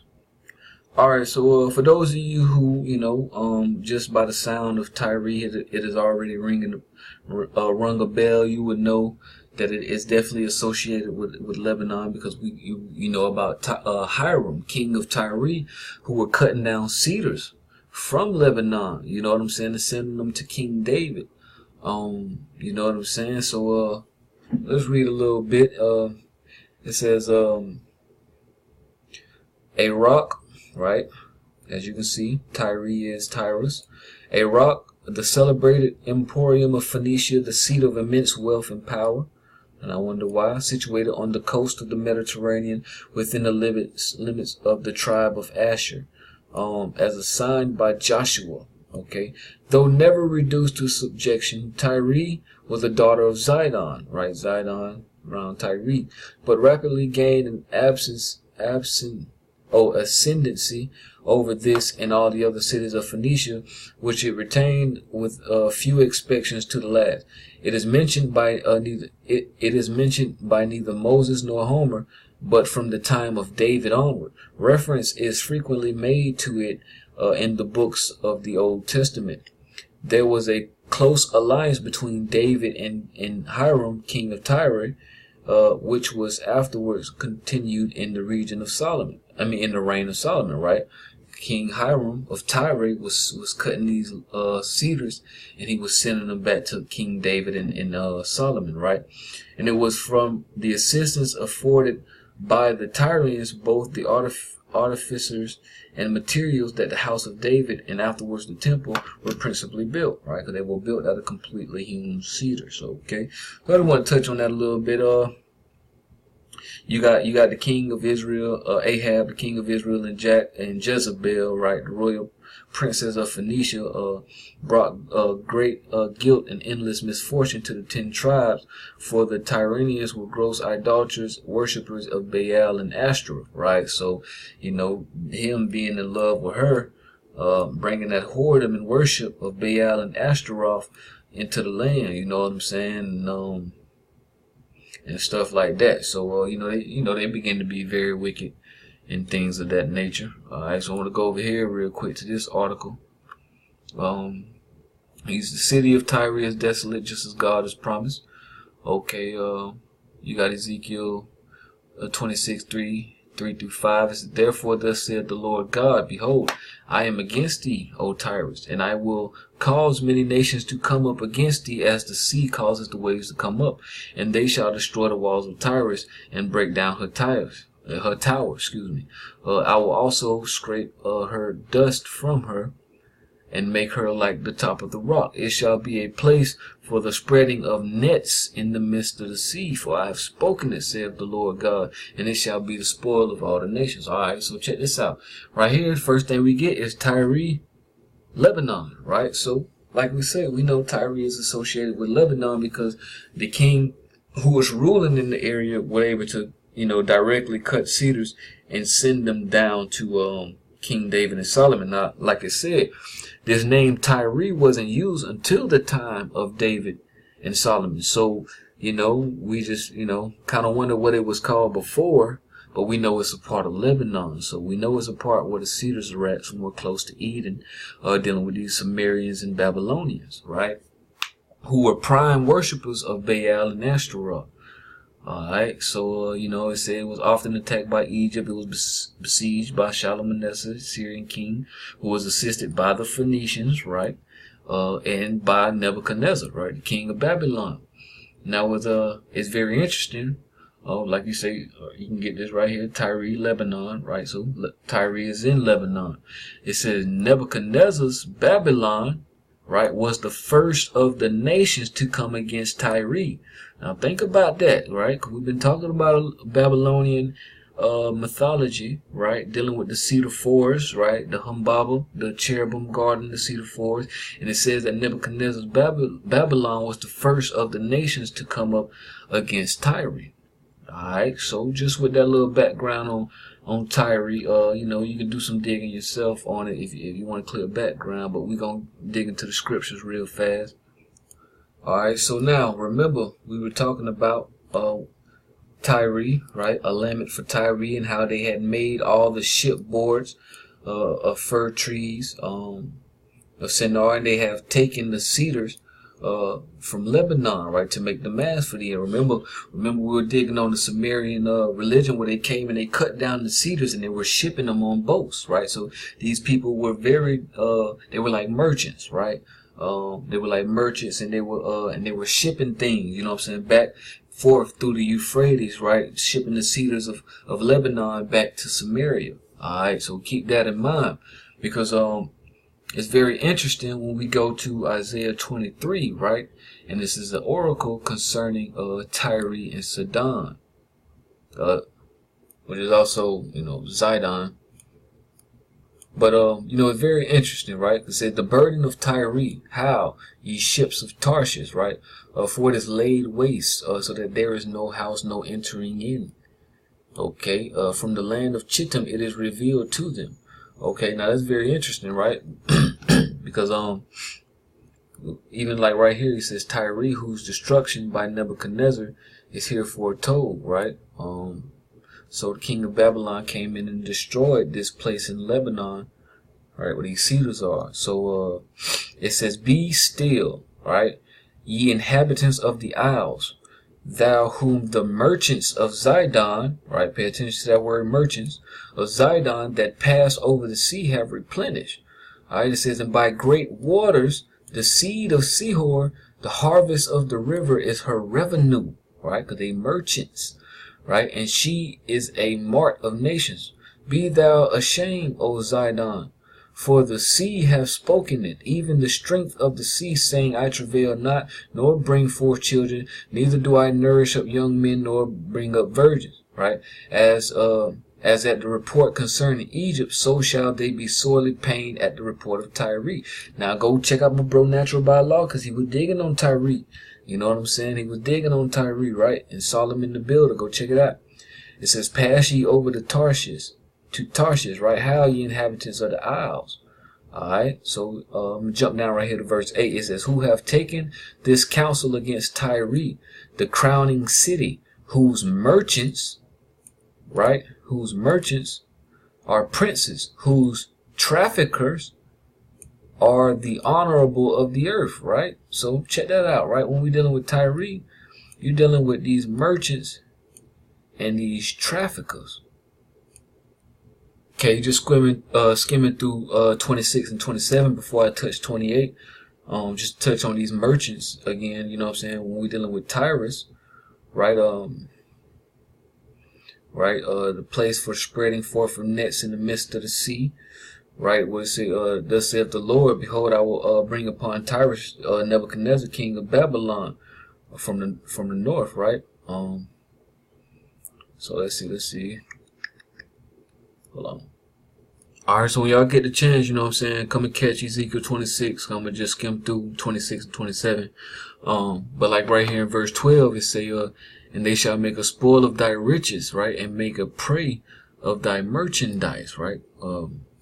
Right, where these merchants are coming in, just taking the merchandise, and trafficking it. You know what I'm saying? The same thing they talk, you know what I'm saying? Hound our people about, you know what I'm saying? Trafficking. They were doing the same thing. You know how it go. You know what I'm saying? Ezekiel 26:17. Right, and they shall take up a lamentation for thee and say to thee, how art thou destroyed, thy waste inhabitant of seafaring men, right, the renowned city, okay, which was strong in the sea, right, and she and her inhabitants called the area not. Alright, so we're gonna go over here to 27, right, and like I said, remember, they made their ship boards of the fir trees, which is the Most High planted in the wilderness, as well as the cedars of Lebanon, right, to make masts for thee. So let's see what else we want out of here. Like I said, I'm just touching through, just skimming through, right, the mariners, right, dealing with these people in the water. Alright, and all the ships of the sea with their mariners were to occupy thy merchandise. Okay. Now, it's the reason I'm showing you this, and we're touching on these merchants and things like that. Tarshish was thy merchant by reason of the multitude of kindness of all kinds of riches, right? Silver, iron, tin, lead, trade in thy fairs, right? Javan, Tubal, Meshach, they were thy merchants, right? They traded in persons and amended vessels, okay? So, let's see, Syria was thy merchant. Syria was thy merchant by reason of the multitude of wares of thy making. They occupied the fairs of the emeralds, purple, and embroidered in fine linen and gold. Okay. Damascus, right? We know Damascus is in Lebanon, right? Was thy merchant in the multitude of wares of the making of multitude of all the riches, Helbon and white wool and things like that, right? And in these they were merchants, the princes of Kedar and Arabia. All these people were the merchants, right? Now check this verse out. It said, they were thy merchants in all sorts of things, in blue clothes and embroidered work, and in chests of rich apparel, bound with cords and made of cedar, right? Made of cedar among thy merchandise. Okay. So, I just wanted, the reason why I wanted to bring all that up, because it gave me a very interesting perspective on Ezekiel 17, right? When let me see if when it talks about this eagle, right? This eagle that came into Lebanon, it says, and say, thus saith the Lord God, a great eagle with great wings, long-winged, full of feathers, and had diverse colors, came unto Lebanon and took the highest branch of the cedar. He cropped off the top of his young twigs and carried it into a land of traffic, right? And he set it in a city of merchants. Now we know, we were just reading that this city of merchants, we dealing with Tyree. You know what I'm saying? We dealing with Tyree using the ships of Tarshish and all that things to transport cedars from the Garden of God and from Lebanon to Samaria, Babylon, and Assyria. The place where the place where these people were dwelling at. So like I say, he cropped off the top of his young twigs and carried it to a land of traffic. He set it in a city of merchants, right? And I remember we was also precepting it with Ezekiel 31, where it was saying, speaking to Pharaoh, king of Egypt, king of bondage, and his multitude. It was saying, behold, the Assyrian was a cedar in Lebanon, right? With fair branches. You know what I'm saying? And all the trees in the garden of God could not hide them, the cedars particularly, you know what I'm saying, the fir trees and the chestnut trees, you know what I'm saying, and all the trees of Eden envied him, you know what I'm saying. Now that's very interesting. So when you come back to Isaiah 23, right, when we're dealing with Tyree, right, which is a daughter of Zidon, you know what I'm saying, when we were dealing, remember it was telling us how Tyree, that name wasn't present until Hiram, the king of Tyree was ruling and was sending cedars down to King David and King Solomon. Now we were just building on a land of traffic and merchants, right? Dealing with Tyree. But check out what it says down here in 13. It says, behold the land of the Chaldeans. This people was not till the Assyrians founded it for them that dwell in the wilderness, and they set up towers thereof and raised up palaces thereof, and he brought it to ruin, right? So this place really was not until the Syrian went in and founded it for them, right? These Assyrians and these, and these Babylonians and stuff, because remember what Ezekiel 31 was telling us. He was telling us what? The Assyrian was a cedar in Lebanon. Okay, so, now we got a good understanding of, folks coming into the Garden of God and, for some reason now having access, because these ancient ones, these Assyrians and these early Babylonians was coming in and, so-called defeating the Cherubims, but, they were coming in and cutting down the Cedar Forest. Just like we have, hold on one second. Let me go back to it. When we were digging on the Cedar Forest, we know that when Gilgamesh was coming in, Gilgamesh and Enkidu cut down the Cedar Forest, in particular the tallest of the cedars, remember? They took the highest branch of the cedar, and to make a great city gate for the city in the Nippur, right? They built a raft out of cedar and float down the Euphrates to their city, right? So, they were doing a lot of these things, and like, we can see the same, these two particular civilizations dealing with this pantheon. So so like I say, we can see what the Most High was talking about, especially when we're dealing with Tyree, because we know that Hiram, the king of Tyree, was cutting down cedars and shipping them, right? Trafficking them, you know what I'm saying? Selling them, selling the riches, you know what I'm saying? So, you know, not to get redundant and whatever, just trying to bring it out clearly. So we want to go over here to the prophecy against the Prince of Tyreke, right? And so, let's see, 20th verse. We're gonna read these, right? So it says, "The word of the Lord came again unto me, saying, Son of man, say unto the Prince of Tyreke," right, which is Tyrus, "Thus saith the Lord God, because thine heart is lifted up, and thou hast said, I am a God." Check it out. "And I sit in the seat of God, in the midst of the seas, yet thou art a man, and not God," right? Though thou set thine heart as the heart of God. Okay, now I ask yourself, why is the king of this place in Lebanon calling himself a god, right? Especially if we got pantheons dealing with somebody who has defeated the god of the forest, right? This demigod, so he probably think of himself as something other than human.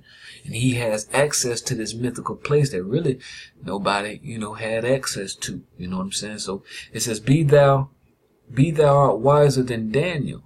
Behold, thou art wiser than Daniel. There is no secret that they can hide from thee." Right? "With thy wisdom and with thine understanding thou hast gotten thee riches, and hast gotten thee gold and silver into thy treasures." Right? We're going to dig on that. But they say, "By thy great wisdom and by thy traffic hast thou increased thy riches." Okay? You feel what I'm saying? "And thine heart is lifted up because of thy riches," right? So now you've been able to go into the garden of God and access all these riches, because let's go back to Genesis 2 real fast, right? Right? You have Eden, right? The garden of God. And check this out. Let me see if I can find it. It says, you know, and from it thence was parted and became into four heads, and the name of the first is Pison. That is it which compasses the whole land of Havilah, where there is gold. And it says, and the gold of that land is good. And there is Delium and the onyx stone. You feel me? So there's precious stones and jewels in the places of these gardens, and there's 4 rivers to where these folks can be merchants and traffic the spoils of the garden of God, right? The riches therein, the choice wood of this land. You feel what I'm saying? In this garden, you know what I'm saying? So as it was saying, let's go back to. Okay, so like it say, thine heart is lifted up because of thy riches, right? And by thy traffic hast thou increased thy riches. So with you being able to have access into this garden of God where all these things are at, these riches, you know what I'm saying? You being able to supposedly slay a demigod to get in there. But maybe, you know, it probably ain't even go down like that. You were most likely allowed to enter in that just so the Most High can bring your recompense upon your own head, right? Just like he said in Joel, you know what I'm saying? Let's see if we can get it real fast. I remember the Most High said, he said, "Yeah, and what have ye to do with me, O Tyree and Zidon, and all the coast of Palestine? Will ye render me a recompense? And if ye recompense me, swiftly and speedily will I return your recompense upon your own head." He said, "Why? Because ye have taken my silver and my gold, and have carried into your temples my goodly and pleasant things." You feel what I'm saying? So, coming back, bear with me. Coming back, we see, right, that, like I said, you were most likely allowed to go in there and do these things so the Most High can recompense you, you know what I'm saying, and return the recompense upon your own head, right? Basically, you know, you really just destroyed yourself from entering into mine holy place and just sucking the land dry, just like these people are doing today. Ain't nothing changed. They've came into the garden of God, planted themselves in it, called themselves Lebanon and white, and started extracting all the resources. So what what you think is gonna happen to you. You know what I'm saying? The Most High has to recompense. He has to get that back. You got to get that up out you. You got to pay for that. You know what I'm saying? You done boasted yourself up as a god and done made yourself a wealthy nation because you have been able to, you was allowed to enter in the garden, and look what you did when you entered in the garden. You feel what I'm saying? You trafficked all the Most High's riches. You feel what I'm saying? You cut down all the choice timber cedars of Lebanon. All right, so let's keep going. It say, therefore thus saith the Lord God, because thou hast set thine heart as the heart of God, behold, therefore I will bring strangers upon thee, the terrible of the nations, right? And they shall draw their swords against the beauty of thy wisdom, and they shall defile thy brightness. They say they shall bring thee down to the pit, and they shall die the deaths of them that are slain in the midst of the sea. He say, wilt thou yet say before him that slayeth thee, I am a god? So, you know, after you get dealt with, can you still say that you a god? After you done been touched? You know what I'm saying? But thou shalt be a man and no god in the hand of him that slayeth thee. Thou shalt die the deaths of the uncircumcised by the hand of strangers, for I have spoken it, saith the Lord God. Alright, so no need to worry, people. But continue to say, lamented over the king of Tyree. Now check this out. It say, moreover, the word of the Lord came unto me, saying, Son of man, take up a lamentation upon the king of Tyrus, right? Tyree, and say unto him, thus saith the Lord God, thou sealest up the sum, full of wisdom, and perfect in beauty, right? Especially we know dealing with these cedars, two things can come of it, right? Wisdom and beauty. Hold on, let's real quick. Right? We know what? The patron Ea was the source of the patron of the cedar, Ea, right? Was the source of unobtainable hidden wisdom and secret knowledge. Right? And also what? It said the cedar is much the same together with Ea. It personifies beauty. Right? Right? We're dealing with this cedar. Even going down, cedar beauty, right? The essential oil of the cedar of Lebanon, you know what I mean? So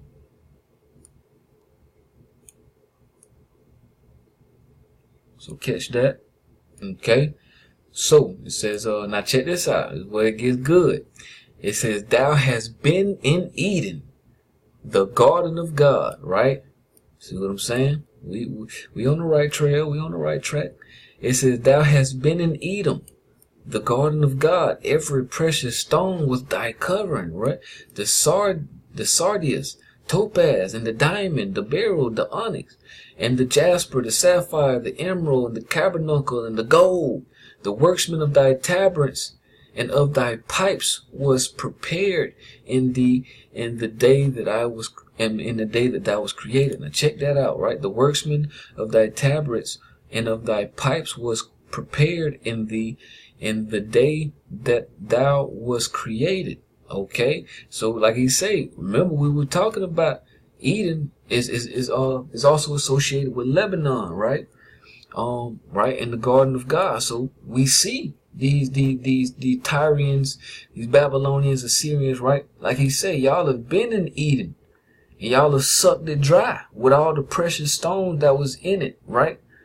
All the precious stones and all the precious minerals that was in it. Now check this out. It say, thou art the anointed cherub that covereth, right? Thou art the anointed cherub that covereth, and I have set thee so. Thou was upon the holy mountain of God. Thou hast walked up and down in the midst of the stones of fire.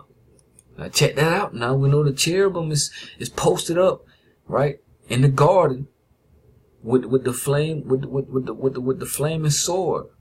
You see what I'm saying? But he said, y'all who was entered, he said, y'all was the anointed cherub, right, that cover, and I had set thee so. You was all up on the holy mountain, right, the mountain of God, and you walk up and down in the midst of the stones of fire. All right. So you know what I'm saying, coming back to to Humbaba, right? The Garden of the Cedar Forest. It was interesting because right here it say while Gilgamesh thus distracts and tricks the spirits of the Cedar Forest, the 50 unmarried young men he has bought on the adventure are felling cedar timbers, right? Stripping it of its branches and laying it in many piles on the hillside, ready to be taken away.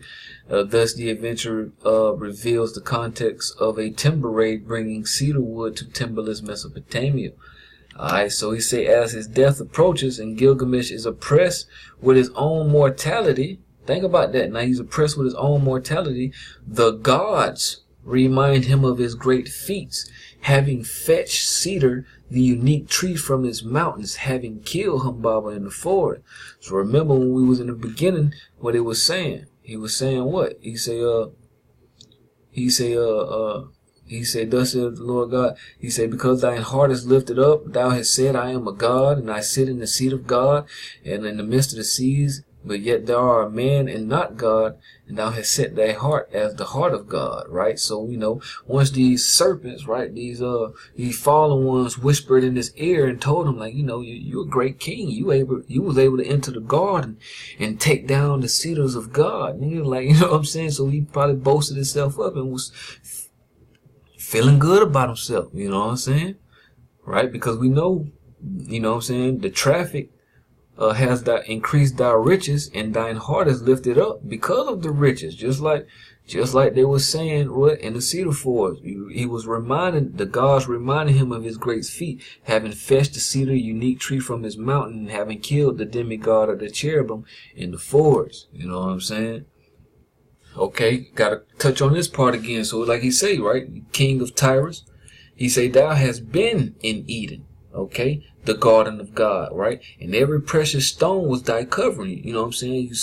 You robbed the land of all these minerals, right? It said, and thou art the anointed cherub that covered. I have set thee so. Thou was upon thy holy mountain of God, right? Thou hast walked up and down in the midst of the stones of fire.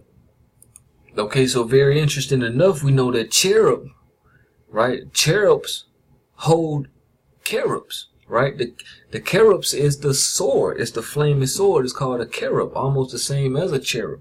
So, you know what I'm saying? Like he say, thou art the anointed cherub that cover him. But you could also be the anointed cherub because you are a destroying weapon, right? You're going on the holy mountain of God, destroying all the cedars of Lebanon, right? Cutting them down, right? For your own goodly pleasures. But when you're dealing with this mountain of God, right? Like he say, they've came into Eden in the garden and took all these precious stones, right? And like he say, you was upon the holy mountain of God, thou hast walked up and down in the midst of the stones of fire. So let's come back to the Garden of the Gods, the Sumerian paradise that we were reading from, and check out what it say right here. It says, the Epic of Gilgamesh describes Gilgamesh traveling to the wondrous Garden of the Gods, that is the source of a river next to a mountain covered in cedars, right? And reference to a plant of life, right, or a tree of life. In the myth, paradise is identified as the place where the deified Sumerian hero, deified, so it was made into a god, okay, hero of the flood, whatever, was taken by the gods to live forever. Once in the Garden of God, Gilgamesh finds all sorts of precious stones similar to Genesis 2 and 12, right? There was a garden of gods, and all around them stood bushes bearing gems, these things. But we know also, we can get that in Ezekiel 28, right? Because thou hast been in Eden, the garden of God, and you had every precious stone. You know what I'm saying? So here you are on this mountain covered in cedars, right? Going all up throughout it and doing what? Finding all sorts of precious stones. Okay, go back up here. Let's see.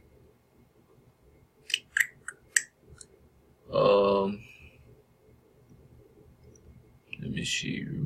Okay. In the tablet 9 of the standard version of Epic of Gilgamesh, Gilgamesh travels to the Garden of the Gods, through the Cedar Forest and the depths of Mashu, right? A comparable location in the Sumerian version of the Mountain of Cedar, right? Little description remain of the jeweled garden of Gilgamesh because, you know, some stuff is missing. It says the name of the mountain is Mashu, as he arrives at the mountain of Mashu, which every day keeps watch over the rising and the setting of the sun, right? We reach the high banks of heaven. Now we know this Mashu is what? Mashu, as described in the Epic of Gilgamesh, is the great Cedar Mountain, through which the hero king Gilgamesh passes via a tunnel on his journey to Dilim after leaving the Cedar Forest, right? Now check this out right here. Oh, let's see. It says the corresponding location in reality has been a topic of speculation as no confirming evidence of has been found, right? This person suggests that the Sumerian versions, through its association with the sun god Utu, the Cedar Mountain is implicitly located in the east.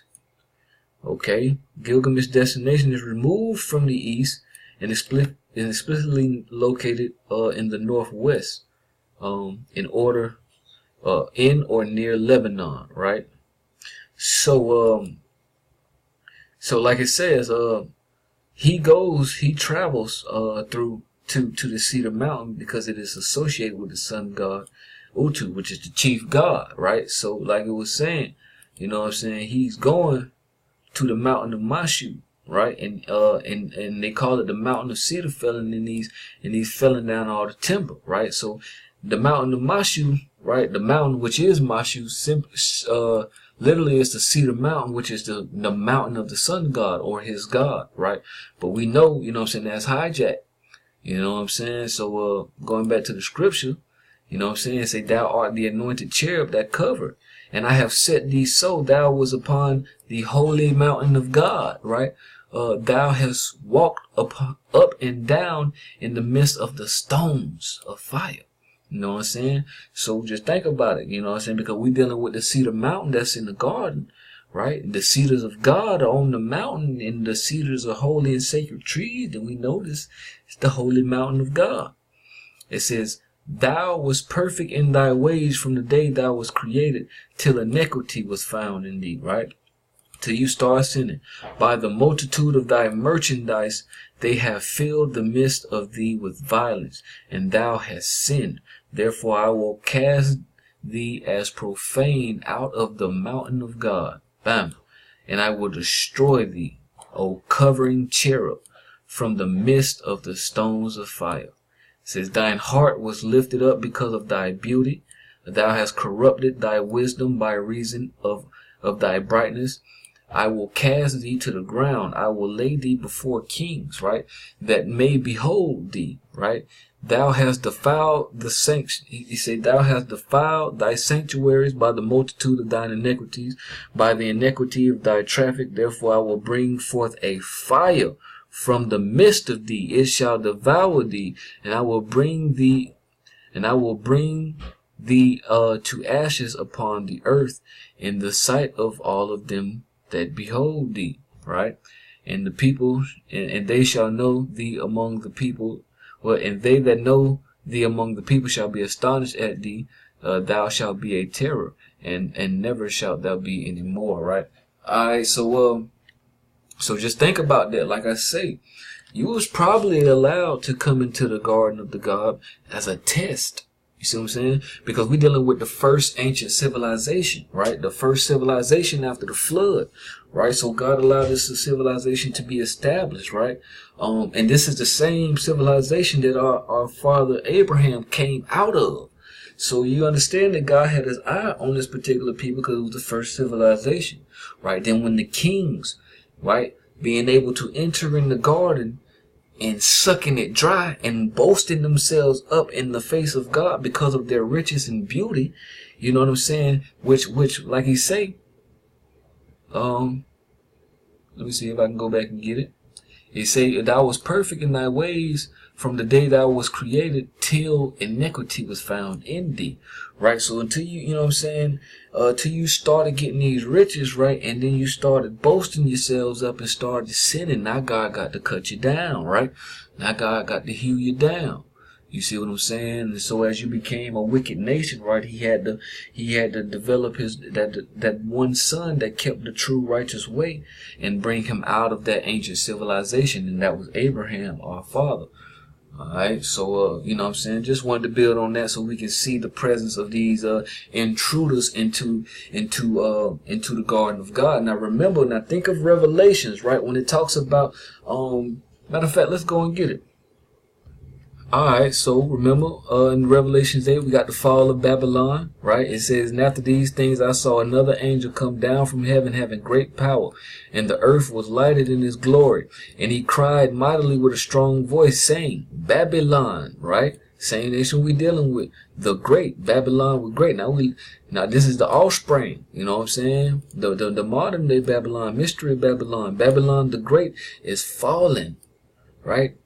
Is fallen. And it's become the habitation of devils, right? People who boast and lift themselves up in the name of God and commit all kind of abominations, right? And the hold of every foul spirit and the cage of every unclean and hateful bird, right? They say, for all nations have drunk of the wine and the wrath of her fornication, right? And the kings of the earth have committed fornication with her. And the merchants, here we go again, of the earth are waxed rich through the abundance of her delicacies. And I heard another voice from heaven saying, come out of her, my people, that ye not be partakers of her sin, that ye receive not from her plagues. Right. For the sins have reached unto heaven, and God hath remembered her iniquities. Right. You the same as you was yesterday. See what I'm saying? Now, I'm gonna skip down, right? To 9, it says, the kings of the earth who have committed fornication and lived deliciously with her shall bewail her and lament for her. Right, there we go, the lamentation, lament again, when they shall see the smoke of her burning. Come on now. It says, standing afar off for the fear of her torment, saying, alas, alas, the great city Babylon, that mighty city, for in 1 hour is thy judgment come, and thy merchants of the earth shall weep and mourn over her. No man buyeth their merchandise any more.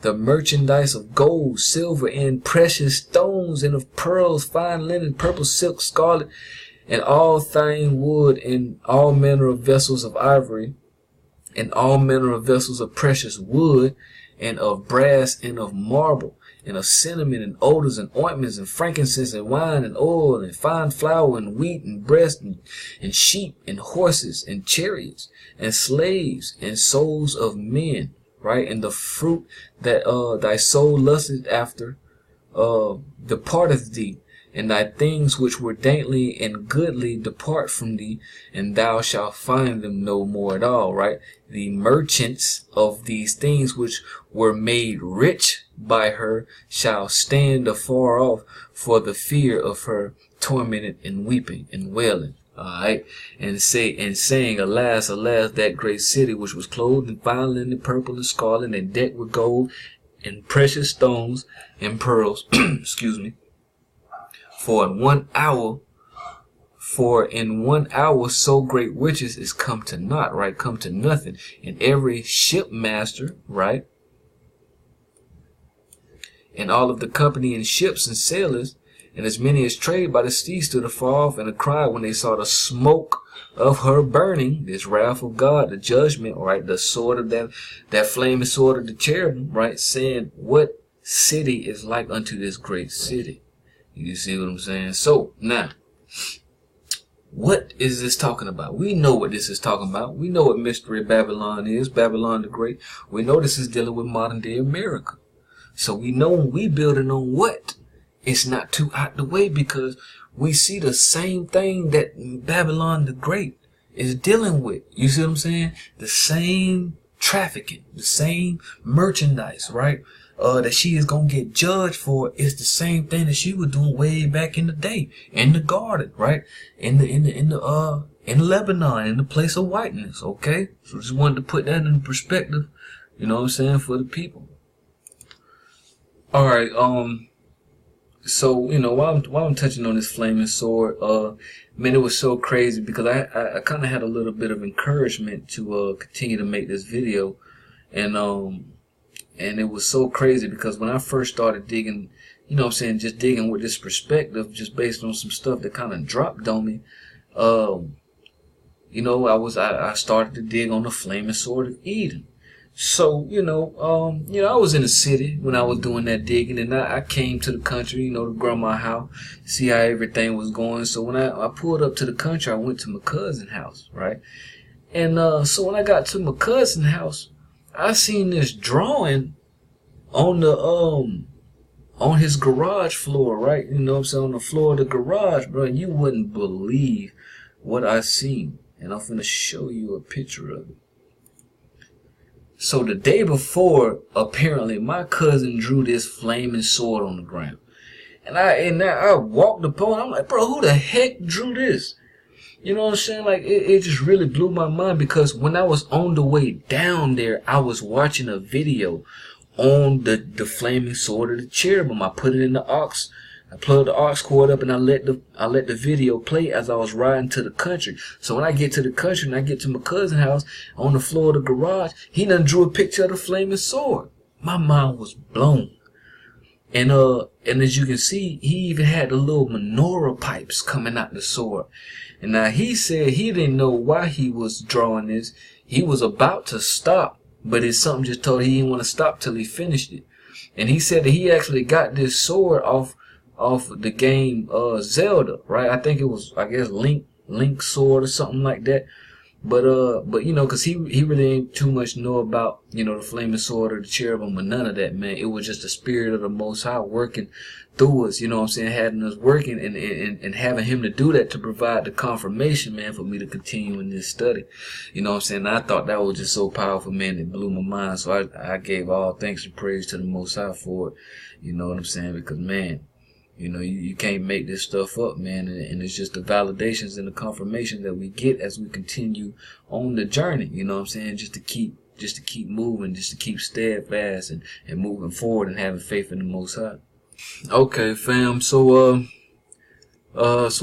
you know, to conclude this video, I got a last little piece of information I want to share with you guys, and so I hope you still rocking with me. Now, I ask you, fam, please stay to the end. You know what I'm saying? I know, you know what I'm saying? I know y'all rock with me. I know y'all gonna catch it to the end, you know, whether or not it be in pieces and parts, but, because I have something to share with y'all at the end, you know what I'm saying? So I ask y'all to stay to the end for me.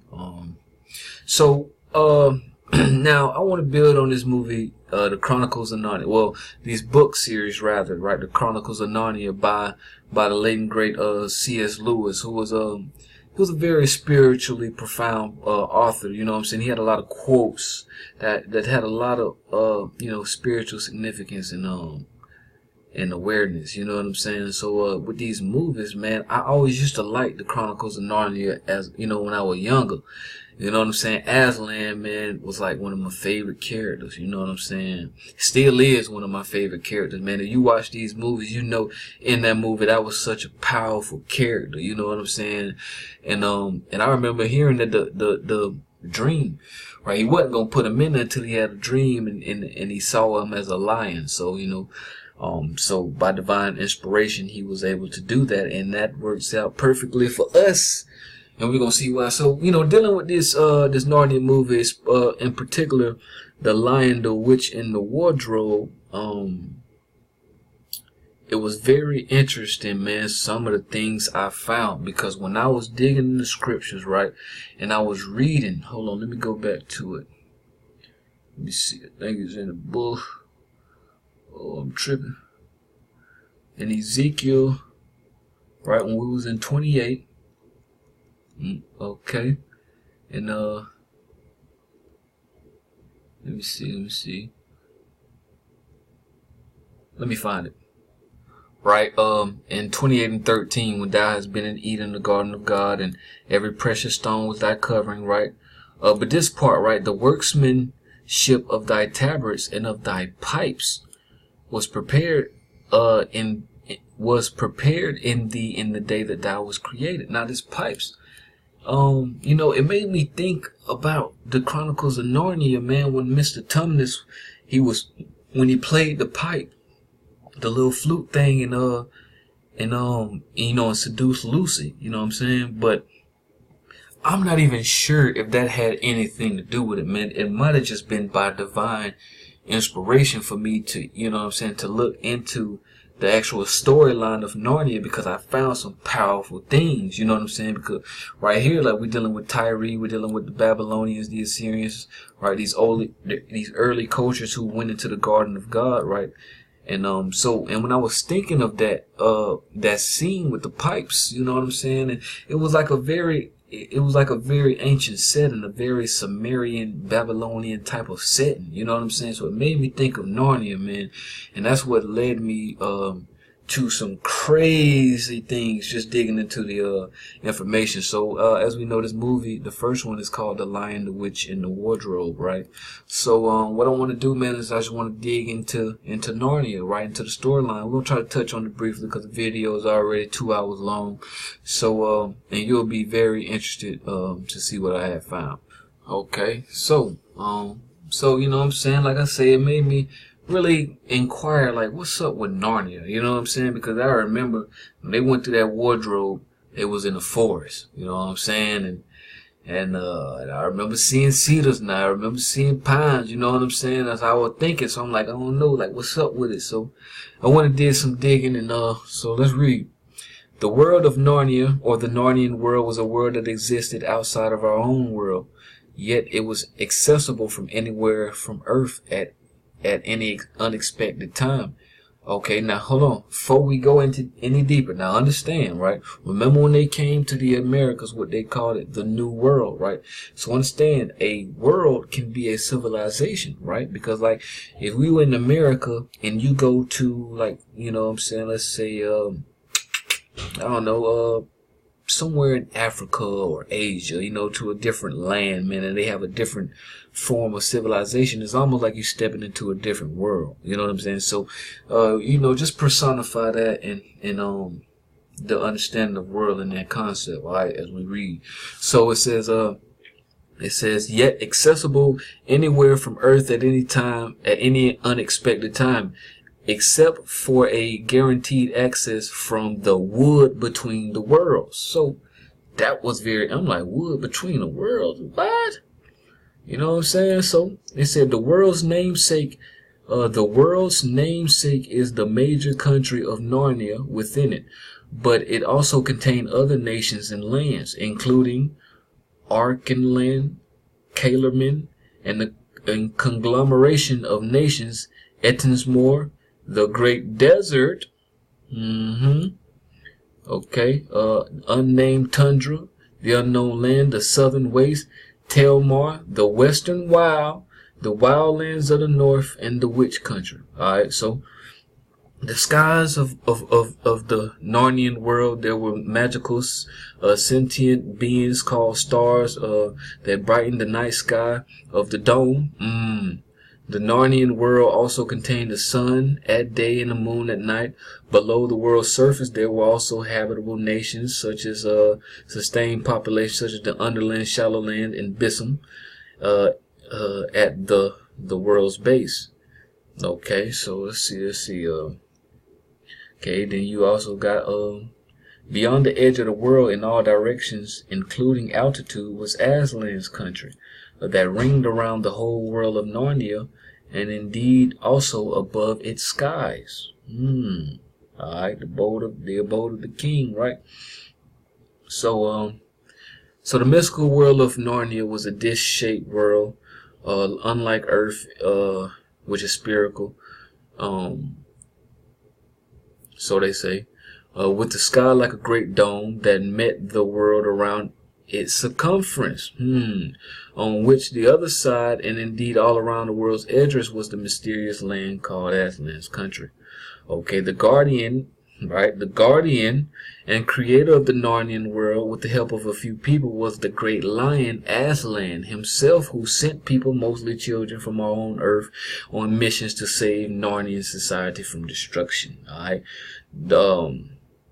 the creation of Narnia was written by 6 creatures. Jadis, right, who was the White Witch, the former Empress of Charn. Alright, Digorid, Diggory Kirk, which is the professor. Alright, Polly, you know, these people that, you know, check on it.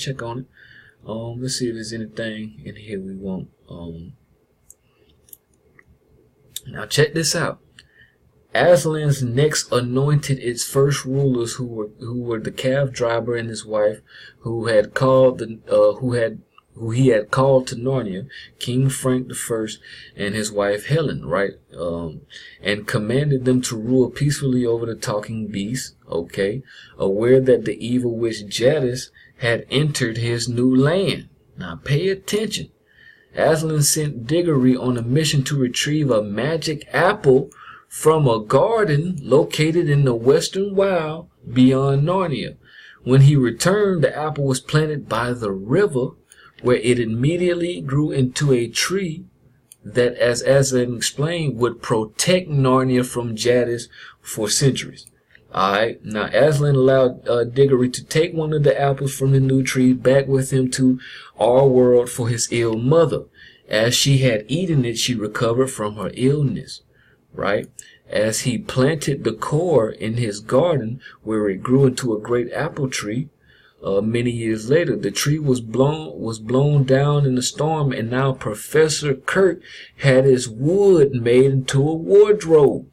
All right, so now understand, this tree that this apple came from was to what? Protect Narnia from Jadis. Now we're gonna get into that, and the wood of it was made into a wardrobe. All right, so I think that's all we're gonna read from here.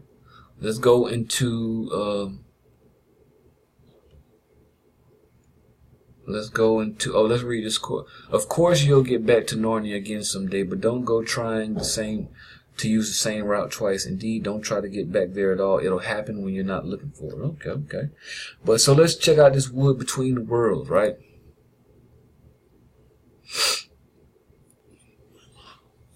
Alright, so check this out. The wood between the worlds, right? This wood was very much alive. And in Peru, man, if you're watching this, I know that probably rung a bell for you, because remember what the sister was telling us when she seen them cedar trees way back in the day. She said this exact same thing, man. So sis, if you watching this, man, shouts out to you, man, because a lot of this research was sparked from the conversation we had. But you know who you are, sis. But anyway, so the wood between the worlds was the name given to a mysterious realm of portals that allowed magical travel between the worlds of Charn, Earth, and Narnia, among the numerous others. Okay, it had the form of a quiet forest dotted with many wide pools of supposed water, of which serve as portals to a different world. Alright, check that out. Okay, it is used by Diggory Kirk and Polly Plummer to visit the dying world of Charn, to transport Queen Jadis, the White Witch, from Charn to Earth, and then take her along with Frank Strawberry and Andrew Kirtley to Narnia on the day of its creation. Alright, so check this out. In order to use the portals, a person must be touching one of the magical rings created by Andrew Kirtley, Diggory's magician uncle. The rings are of two shades. Yellow rings transport a person from a world to the wood, and if a person on Earth touches a yellow ring, for example, they disappear and appear in the pool that leads to Earth in the wood. Okay, so the green rings transport a person out of the wood to a world. If a person in the wood wants to go to Charn, for example, they step into the pool that leads to Charn while touching the green ring, then materialize there.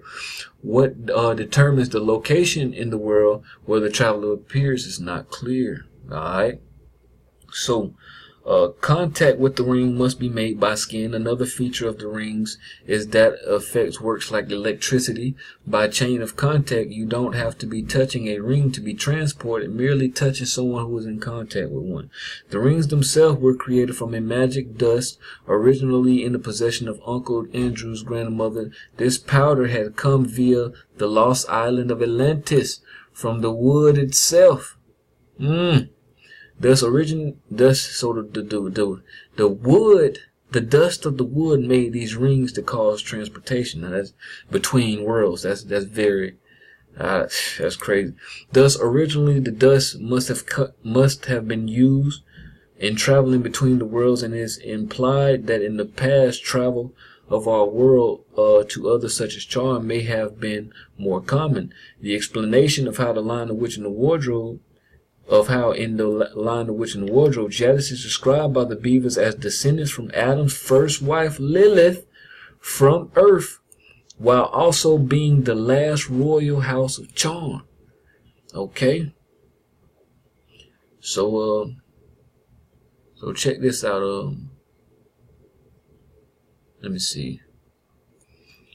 Okay, the wood could have been a part of Aslan's country, since like the wood, right? So the wood could have been a part of the king's country.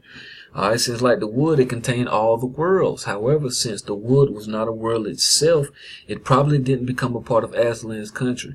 According to Jadis, there were 11 worlds at the beginning of the multi-universe. But anyway, so it's just, I find it very interesting that there's this forest of these trees, right, that have power to transport you to the other worlds, right? And it's not a world itself, right? So it's 9 times out of 10 uninhabited for the most part. You feel what I'm saying? Like Arsharif, like the Cedar Land, you know what I'm saying? Like Lebanon. So just keep all that in mind, you know what I'm saying? We gonna dig on this place of charm where this white witch Jadis comes from.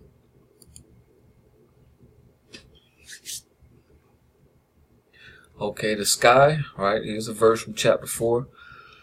The sky was extraordinarily dark, a blue that was almost black. When you had seen that sky, you wondered that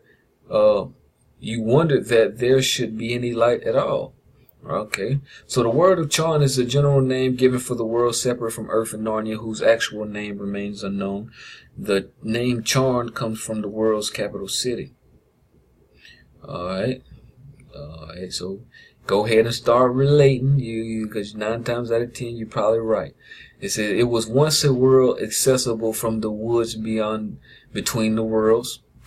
What is this crazy? But the pool dried up when the world ended.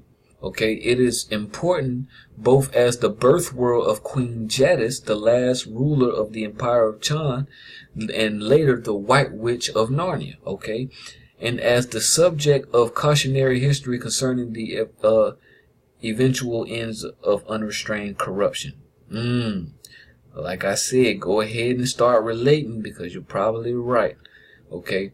Other known places possibly of the world Charn besides Charn includes which were mentioned by Jadis. Okay, so everything known about the world came from the belief accidental visit by human children Diggory Greg and Polly Plumber from Earth. The sun of Charn was old, red, and far larger than Earth's sun, and the sky was so dark blue it was nearly black. When asked, Jadis said it had always been so, at least for hundreds of thousands of years. Also, in the sky was a single bright celestial object that hung left to the sun. It may have been the distant moon, another planet, or a nearby star. It said the air of the world was thin, cold, and there was no water visible, since the river of the city of Charm had all dried up, which means no plants or animals remained alive. Before Jadis destroyed all the world's life, however, it had a different appearance. According to her own description, it had within her own lifetime as queen teemed with life and activity. Okay, Charm once supported a vast civilization of humanoids. Okay, pay attention. Of an unknown species that had an average height of 7 feet tall and believed to have giantess heritage, though they were much smaller than true giants. It is possible the people of this world were a hybrid species of giants and jinn. Lord, like, this is crazy. You know what jinn is. You should. We gonna dig on it. The latter giving some of them, such as Jadis, a magical ability, which was, however, only found in those of royal blood. Though it was not mentioned that the magic was somewhat common in Charm, the royals, however, were obviously the most powerful of them all. The Hall of Images of past rulers in the royal place indicated that Charn had originally begun with a golden age of wisdom and benevolence, but eventually turned away into corruption, cruelty, and evil. Apparently, Jadis was the nadir of this generation, alright, as her appearance is most intimidating of all.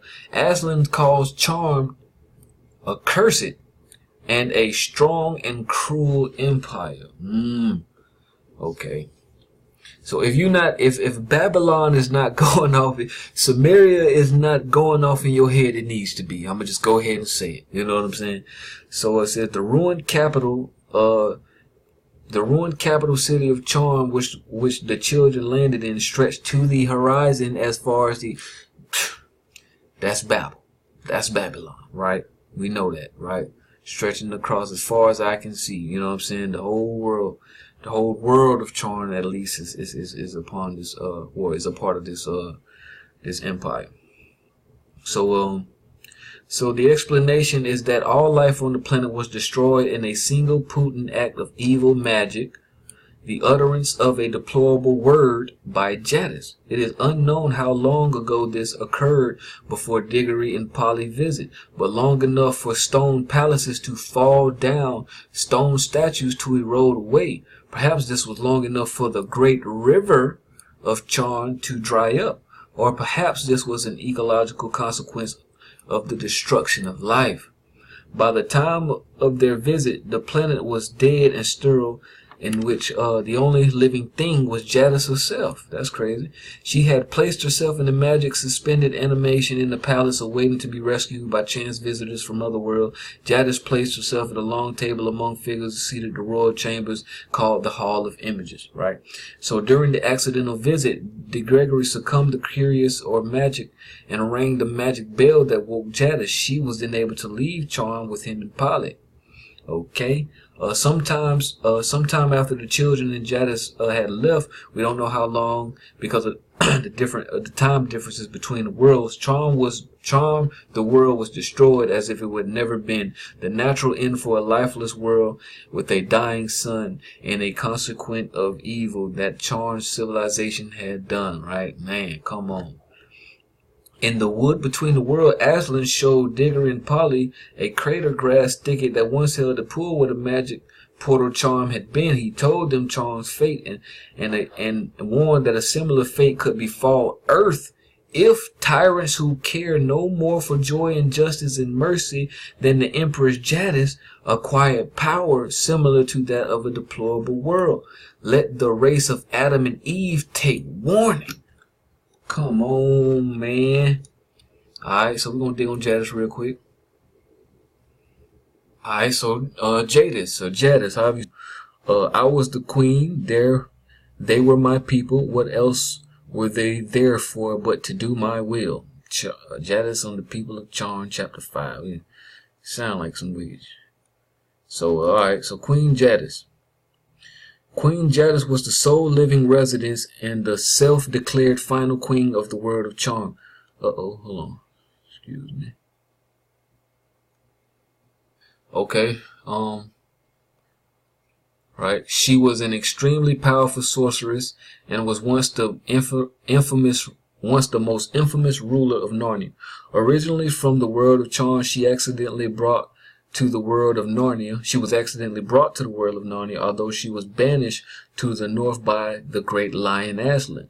She returned 900 Narnian years later to usurp the throne from the original royal family of Narnia, right? And we know what? Now, it's very interesting from the movie that we know that only sons and daughters of Adam and Eve can rule Narnia. You know what I'm saying? So she come in from her little, you know what I'm saying, wicked place to usurp the throne from the royal family of Narnia, which can only be sons and daughters of Adam and Eve. So it says, as a curse upon her Narnian subjects, she began the long winter, magically forcing Narnia into a 100-year state of frozen snow and ice, which lasted all through her reign, thus earning the title as the White Witch. Okay, the White Witch. Her tyranny eventually evoked the Narnians into a triumphant uprising known as the Winter Revolution. Alright. So, biography. Let me get this up. Y'all bear with me. Computer done started slow for some reason. But anyway, so Jadis, biography. Jadis was born into the royal family of the world of Charn, who were said to be part jinn and part giant. Very little is known about her childhood and adult life. It is known, however, that she practiced witchcraft in her own world and delved into dark magic far beyond what is considered proper. She discovered a magic spell that her ancestors had hidden long before, strong enough to destroy all living things except the caster, right? That's why she was the only one left in the world, right? This was known as the deplorable world and was Jada's greatest weapon. The deplorable word, and was Jada's greatest weapon.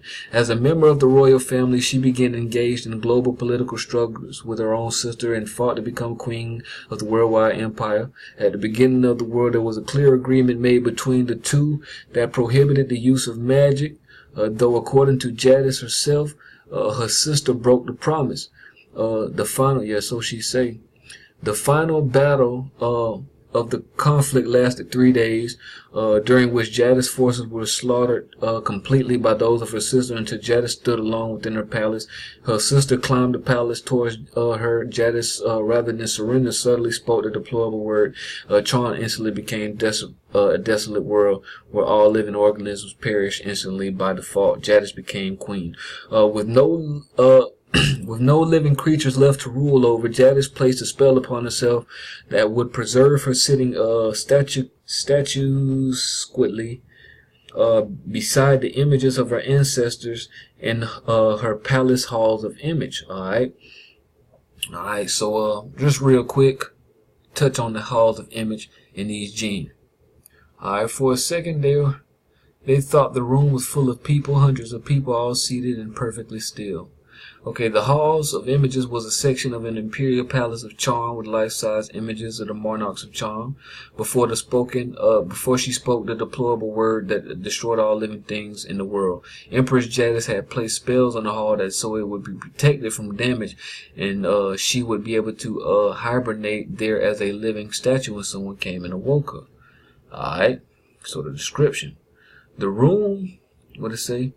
The room was described as having more windows than any other room in the palace, so letting a great deal more light from the outside. There were hundreds of figures, all that were seated in stone chairs on each side of the room, with the floor in the middle left free, so that one could walk down and look at each figure in turn. Since their ancestors were giants and jinns, the people represented at life size were very tall. You know what I'm saying? So, which Jadis had added herself into the room. So I just wanted to read that real quick because her ancestors were giants and jinns. Alright, so, real quick, jinn, right? The race of jinn was descended from Lilith, Adam's first wife. The jinn possessed both innate magical abilities, very high intellect, and uncommon physical beauty. They once inhabited the world of Charn, along with a race of giants. Okay, over time, the two races interbred and seared a new hybrid race that dominated the entire world. Jadis was a descendant of this hybrid race. Now, for those of you who don't know, the jinn are the fallen angels. You know what I'm saying? They even came out with a movie called Jinn.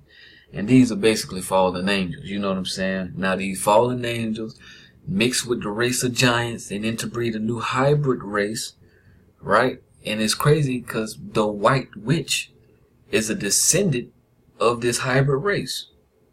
Okay, so now think about that, man, because we've been building on stuff like that. You know what I'm saying? You got this race of fallen angels and giants that spring this hybrid race of people that was ruling a wicked society. You know what I'm saying? You know, basically your Babylon and your Assyrian Empire, you know what I'm saying? But, so we coming back over here to Jadis, right? And in early Narnia, let's see where I want to start. Alright, so Jadis was indeed the first evil to enter Narnia, and her corruption would impact it for ages to come. Shortly after she learned that Aslan intended to plant a powerful tree in Narnia that would keep her out of the land. Think about it now. Think about it. That would keep her out of the land. That Diggory was the one chosen to plant the tree, and intrigued Jadis. Intrigued Jadis made her own way to the garden containing the tree. Once there, she plucked and greedily ate a silver apple of the tree of youth, thereby acquiring inexhaustible strength and even becoming immortal. Alright? It says, upon Diggory's arrival, she tried to persuade him not to plant the tree that would lead her to her banishment, first by encouraging him to eat the fruit himself, telling him that it would grant him everlasting life and youth. And they could control Narnia together. Second, to give fruit to his dying mother, instead assuring him that it would cure her of her illness. Alright? So, Diggory was able to resist both temptations and even rebuffed her angrily. After his refusal, Jadis mocked him and immediately set out toward the north, far from Narnia and the Tree of Protection. Okay, so apparently Aslan had always intended for Jadis to eat from the tree, as without eating the fruit of her banishment would not have worked. Because she had stolen the fruit for herself instead of being given it, she gained immortality, but at a high price. Cursed for her theft, she would now never know peace and happiness, only misery. And because she was now immortal, that meant that her misery would never end. And it was only after eating the fruit that its presence became horror to her and repelling her and keeping her away for centuries to come. Alright, so some more. You know what I'm saying? Dig on it. But I want to dig on the western land real quick. Alright, so the Western Wild was an unruled mountain range of pine trees. Okay, pine, we'll take that. We know what's up though. But that is one of the trees of the wilderness, so it is what it is. Beyond the western march of Narnia, during most of its history, the nation remained uninhabited. Come on now. It was presumably landlocked and west of Ettinsmoor, Narnia, Arkland, and the Great Desert. Alright, south of the Witch's Country, and north of the conglomeration of anonymous nations that were west of Calormen. Okay, so it was here that Diggory, Kirk, and Polly Plummer found the silver apple from where the great tree grew at the great river's source. Okay, it is here that Queen Jadis ate one of the magical apples in vain, became the White Witch, fled to the far north, and began to create her army. This is the same place in which Diggory planted a toffee in the soil, and it became the first day of Narnia's creation, and it grew into a tree the next day, and was possibly the parent of many offspring. I just want to get that, you know what I'm saying? You know what I'm saying? Yeah, I just want to get that part. Alright, so Tree of Youth. Alright, he knew which was the right tree at once, partly because it stood in the very center, and partly because great silver apples with which it was loaded shone so and cast the light of their own down in the shadowy places where the sunlight did not reach. There on a branch above his head, a wondrous bird was roosting. The tiniest slit of one eye was open. It was larger than an eagle, its breast sapphire, and its head crested with scarlet, and its tail purple. Come on, man. The Tree of Youth, also the Tree of Life, yes sir, you know it, was the first, largest, and most spectacular silver apple tree in existence. It grew at the very center of the garden of, come on, man, and bore shining silver apples that had wonderful magical properties and gave off an ethereal, breathtaking, and almost irresistible smell, right? So it was very aromatic like the cedar. The tree was enclosed with the garden, and roosting in its branches was a single phoenix, and the only one ever seen in Narnia. Through the apples were silvery and incredible beautiful Their juice was darker than one would expect. All right. So the first person to eat the apples of youth, was Jadis, who, dismissing the written warnings that the fruit should be only plucked to help others and not be eaten for oneself, climbed into the garden over the wall. Come on, man. I know you've seen, I got a video called The Trees of Eden, Babylon and Assyria, and that old serpent. Please go watch it. You know what I'm saying? Because it really ties into this video. But come on, man. You got these serpents, right? The serpent in the garden. You know what I'm saying? The fallen angel and the giant. You know what I'm saying? And she done climbed into the garden over the wall and done plucked the fruit for herself. After she had greedily eaten the fruit, Jadis claimed that she had felt such changes within her that she knew she would never grow old or die. When Diggory spotted her throwing away the core of the apple she had eaten and saw how dark juice stained her mouth horribly, he guessed rightly how she had entered the garden, and thought that he understood what the last line, "For those who steal or those who climb my wall shall find their heart's desire and find despair" meant. For despite the fact that Jadis looked stronger and prouder than ever, and even in a way triumphant, her face was deadly white, and white as salt. Come on, man. So she was cursed from eating it, and she became white as salt. Oh, man. Presumably ignorant of what she had doomed herself to, Jadis tried twice to tempt Diggory into disobeying Aslan. First, by encouraging him to eat the fruit himself, telling him that it would make him alive and young forever. Come on, man. Second, telling him to give the fruit to his ill dying mother, assuring him that it would cure her of her illness. Diggory was fortunate for him, and his mother was able to resist both temptations and angrily rebuffed Jadis, who retorted by calling him a fool to throw away his one and only chance of endless life. Now, I wish Adam and Eve would have been like that and would have refused and angrily rebuffed the serpent in the garden. My. Where would we be today? So when Jadis began to feel the dark and cold inside of her, she fled from the western wild, right, to the far north to presumably begin creating her army. However, as Aslan said, it was actually Jadis, not Diggory, who was a fool, given the fruit would never work happily for anyone who plucked it at their own will, and that length of days in an evil heart is only the length of misery, and already she begins to know it. Jadis' immortality meant that the misery that constantly plagued her because of her dark, evil heart would never end. Diggory, by resisting the two devastating temptations, actually saved himself and his mother from the terrible fate that would have definitely befell them if they had succumbed to either one of the temptations. When Diggory returned to Aslan with the apple of youth, Aslan told him to throw it in the banks of the great river of Narnia, where it will grow into the tree of protection that protected the kingdom of Narnia from all enemies for 898 years. Because we know she returned on the 900th year. So check that out. I'm going to read that again. When Diggory returned to Aslan with the apple of youth, Aslan told him to throw it on the banks of the great river of Narnia, where it grew into the tree of protection that protected the kingdom of Narnia from all enemies.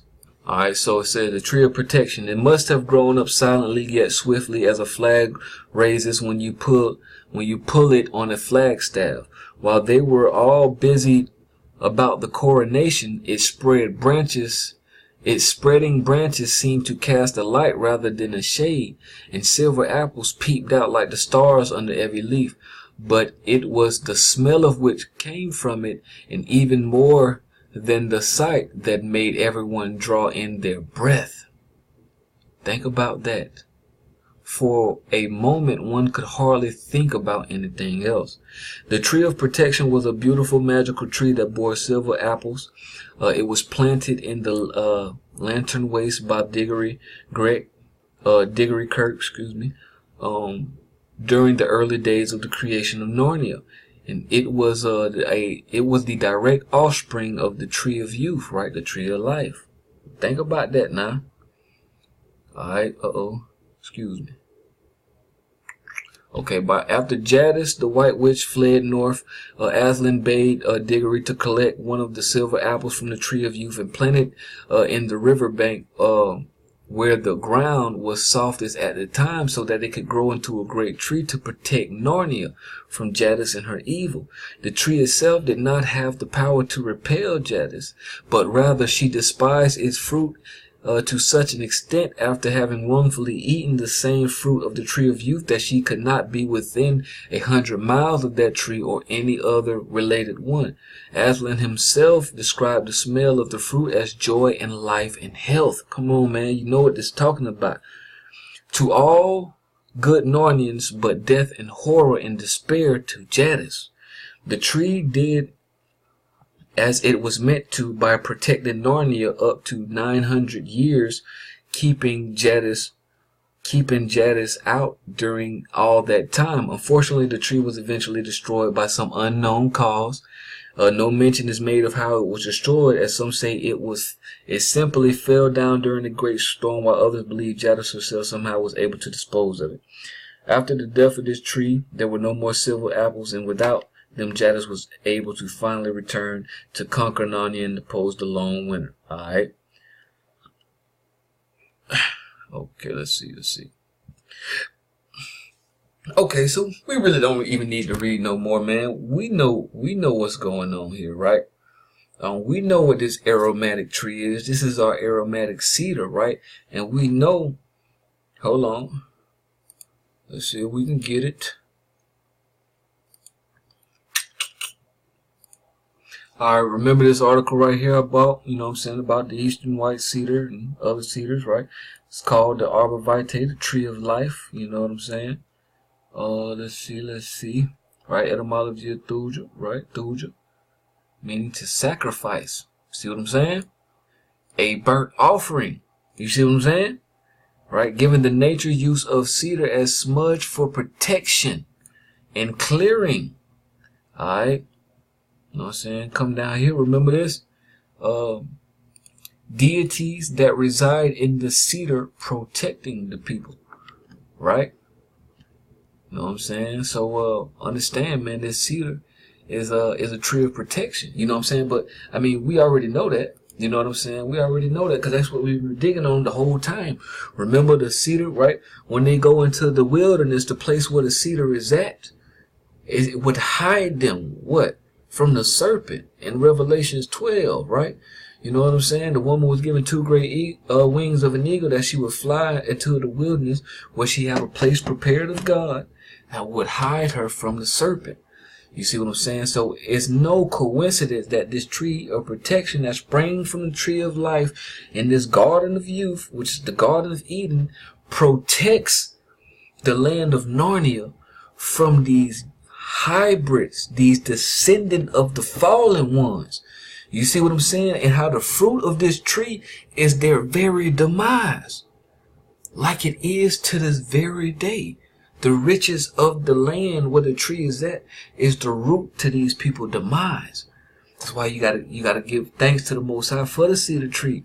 Because man, this joker is a tool of salvation and redemption for us. You know what I'm saying? But also, just coming back to the tree of youth, we remember we said that he took the core of the tree of youth, right? And Aslan told him to throw it at the bank of the great river of Narnia where it grew into the tree of protection. Now we know this is the cedar tree because we know what? We also have a great river, right? Lebanon, and unto the great river Euphrates. Huh? From the wilderness and Lebanon into the river Euphrates. Huh? From the wilderness Lebanon, even unto the great river, the river Euphrates. Come on, we got some more. Huh? So we see what? Lebanon is connected to the great river. Right? That great river. the river Euphrates. Remember, they were taking the river Euphrates to come down to Lebanon to get the cedars.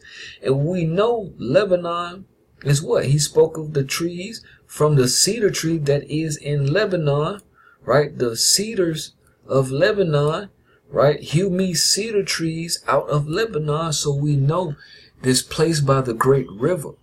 You know what I'm saying? That they threw the seed of the tree of life and it turned into the tree of protection. We know that's our cedar tree, right? That was from Lebanon, planted by the great rivers, the river Euphrates. Remember the cedars beside the river in Numbers 24. You know what I'm saying? And also in Psalms 1. We ain't gonna go there, but check it out. The cedars that's planted by the great river of Euphrates, man, is the tree of protection. It's the cedar tree, right? The cedars of Lebanon. All right. So, just ending on that, I want to build on Aslan real. Okay, so Aslan, also known as the Great Lion, right? The conquering lion of Judah. You know how I go, but it's the creator and the one true king of the world of Narnia, right? And generally a representation of all that is good, right? Like our Heavenly Father. You know what I'm saying? So, you know, no really need to dig on him. You know what I'm saying? We know who Aslan is. You know, if you don't, you know, then check him out. But, you know, what's funny about it is that he bears the name Aslan, which, you know, is very similar. Hold on one second. My computer acting slow. To Aslan, right? So, you got the king, right, of the woods and the bearer of the tree of youth and protection, right? His name is Aslan, very similar to Aslan, right? The place of whiteness, Lebanon, where the tree grows, where the cedar tree grows. You know what I'm saying? So, you know, I find that no coincidence. But what is also interesting about it is, remember from my last video, we were digging on the white horse of the wilderness, right? And we know that this person who sits on the white horse is your southern kingdom of Judah that has came into the wilderness, right? Amongst the cedar tree and stuff like that, right? Remember cedar, we were breaking it down, kedros, meaning to go away on the horse, right? And this white horse is the Lebanon. So he's going away on the horse of Lebanon, the cedars of Lebanon. You see what I'm saying? That protects him from these intruders, from these hybrids, you know what I'm saying? And from these wicked, corrupt nations, you know what I'm saying? Nation of people. So, now it's very funny that he who sits on this white horse, right, is the one who sits upon the wilderness of Lebanon, that is gathered, in the name of the Most High. But it's crazy how he bears the same name as the place of the gathering. And he's a great lion. And we know what? That the rider on the white horse is who? He is the southern kingdom of Judah. Judah is what? Judah is the conquering lion. Right? Okay, so now, coming back, you know what I'm saying, right here real quick. Remember Aslan allowed Diggory to take one of the apples from the new tree back with him to our world for his ill mother. After she had eaten it, she recovered from her illness, right? So we know that this was coming from the tree of the youth, or the tree of protection, because the tree of protection springs from the tree of youth. But it made me think about Revelation. Alright, so check out Revelation 22, right? The river of life. And he showed me a pure river, right, of water of life as crystal, clear as a crystal, proceeding out of the throne of God and of the Lamb. And in the midst of the street of it, and on either side of the river, there was the tree of life. Remember, they planted the tree of protection along the great river, right? You know what I'm saying? Just like how our cedars are alongside Euphrates. You know what I'm saying? You can use the Euphrates to get to the river, just as they got 4 rivers coming out the garden of God, right? Which is full of cedars, right? Okay, so, and there was the tree of life, right? Which bare 12 manner of fruits and yielded her fruit every month. And the leaves of the tree were for the healing of the nations, right? So you see, you got your boy, right? Let's go down. Let's read one more. Verse 14. It say, "Blessed are they that do his commandments." that they may have right to the tree of life. See that? That they may have right to the tree of life and may enter in through the gates into the city, because we making full circle back into the Garden of Eden to become Adam again, right? So as you can see here, the tree, let's see if we can pull it up real fast. Y'all bear with me. We about to close it out. But the tree, right? The tree of youth, or the tree in the garden, the tree of protection, was used to recover, to heal his mother, right? And that's the tree of life, the tree of youth, right? Just like the scriptures say, you know what I'm saying? The tree of life, the leaves of the tree were for the healing of the nations. You see what I'm saying?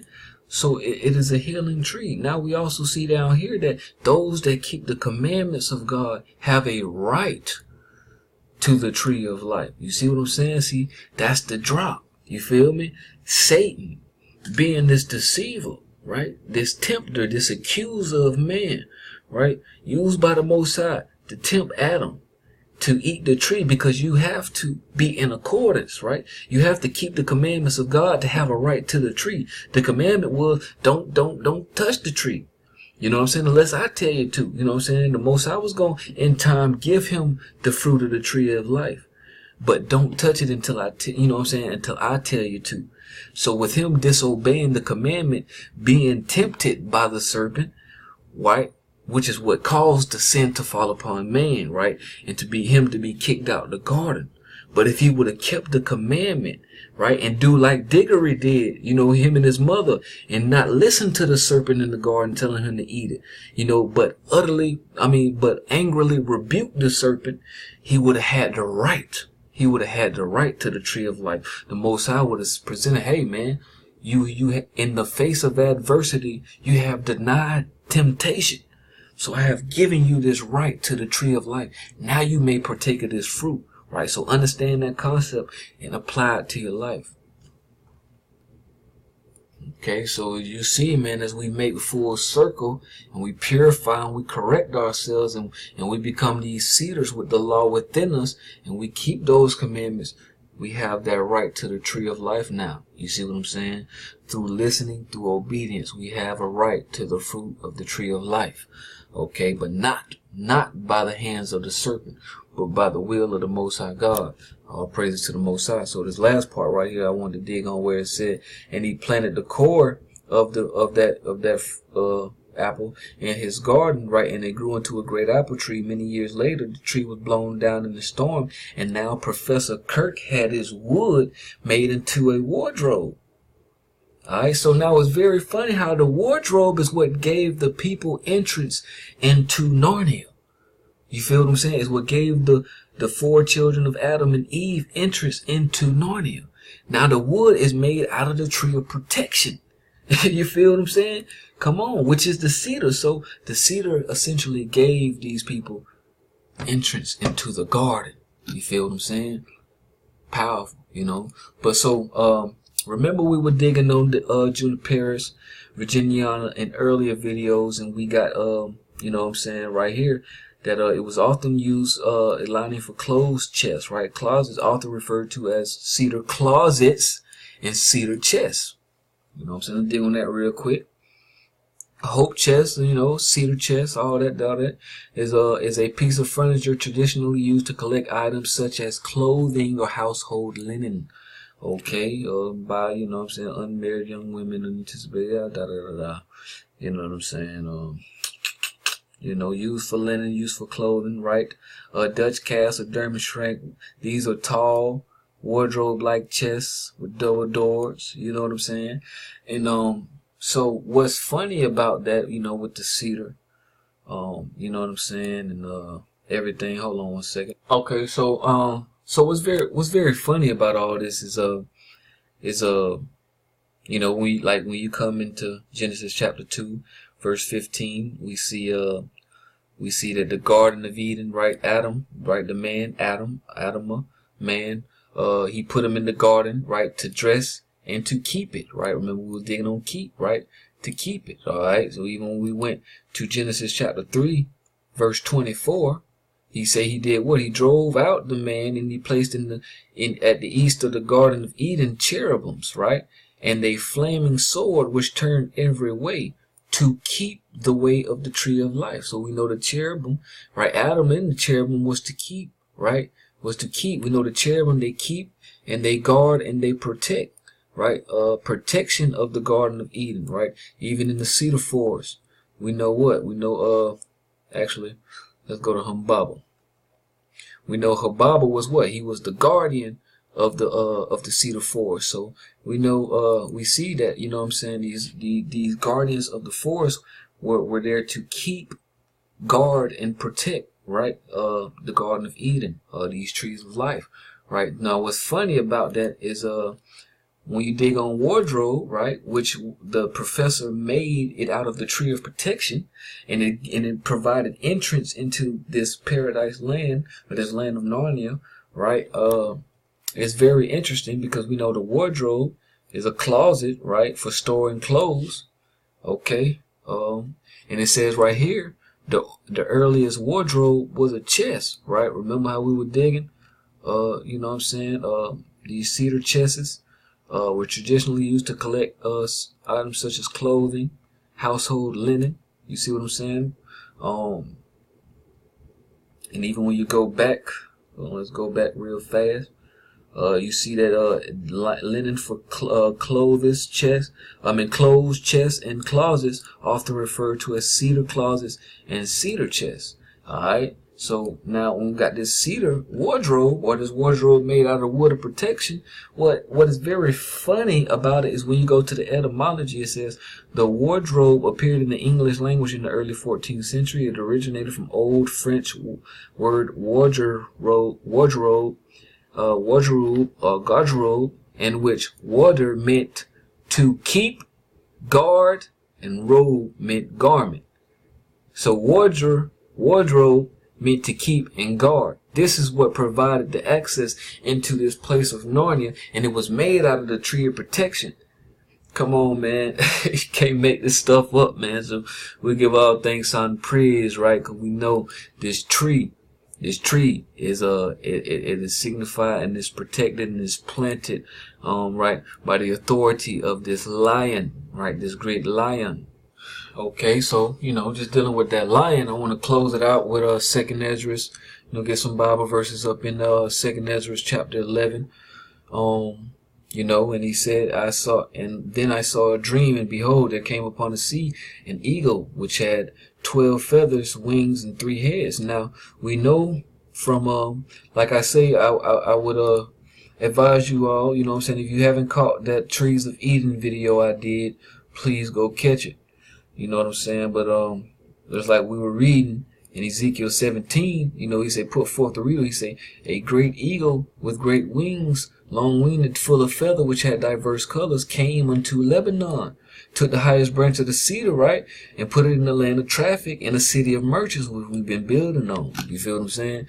So, now somebody, hold on one second. Now, what's very interesting is somebody commented on the video, and if I knew the brother's name, bro, I would shout you out, or even go to the video, but, you know, it's already getting kind of long. So, brother, you know who you are, and I want to appreciate it. You know, it's been documented. People can see the comment.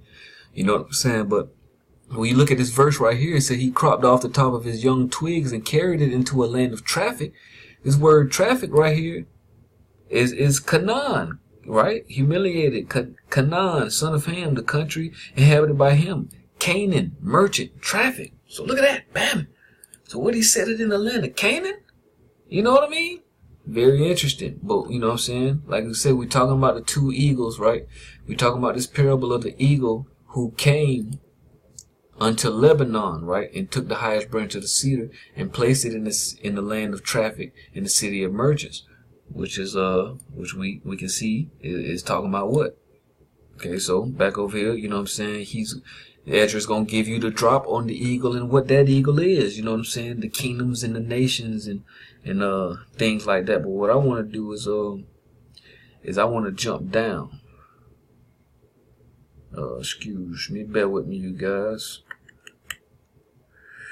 Alright, so So right here, verse 36, then I heard a voice which said unto me, excuse the spelling, y'all, I don't know why it's spelled like this.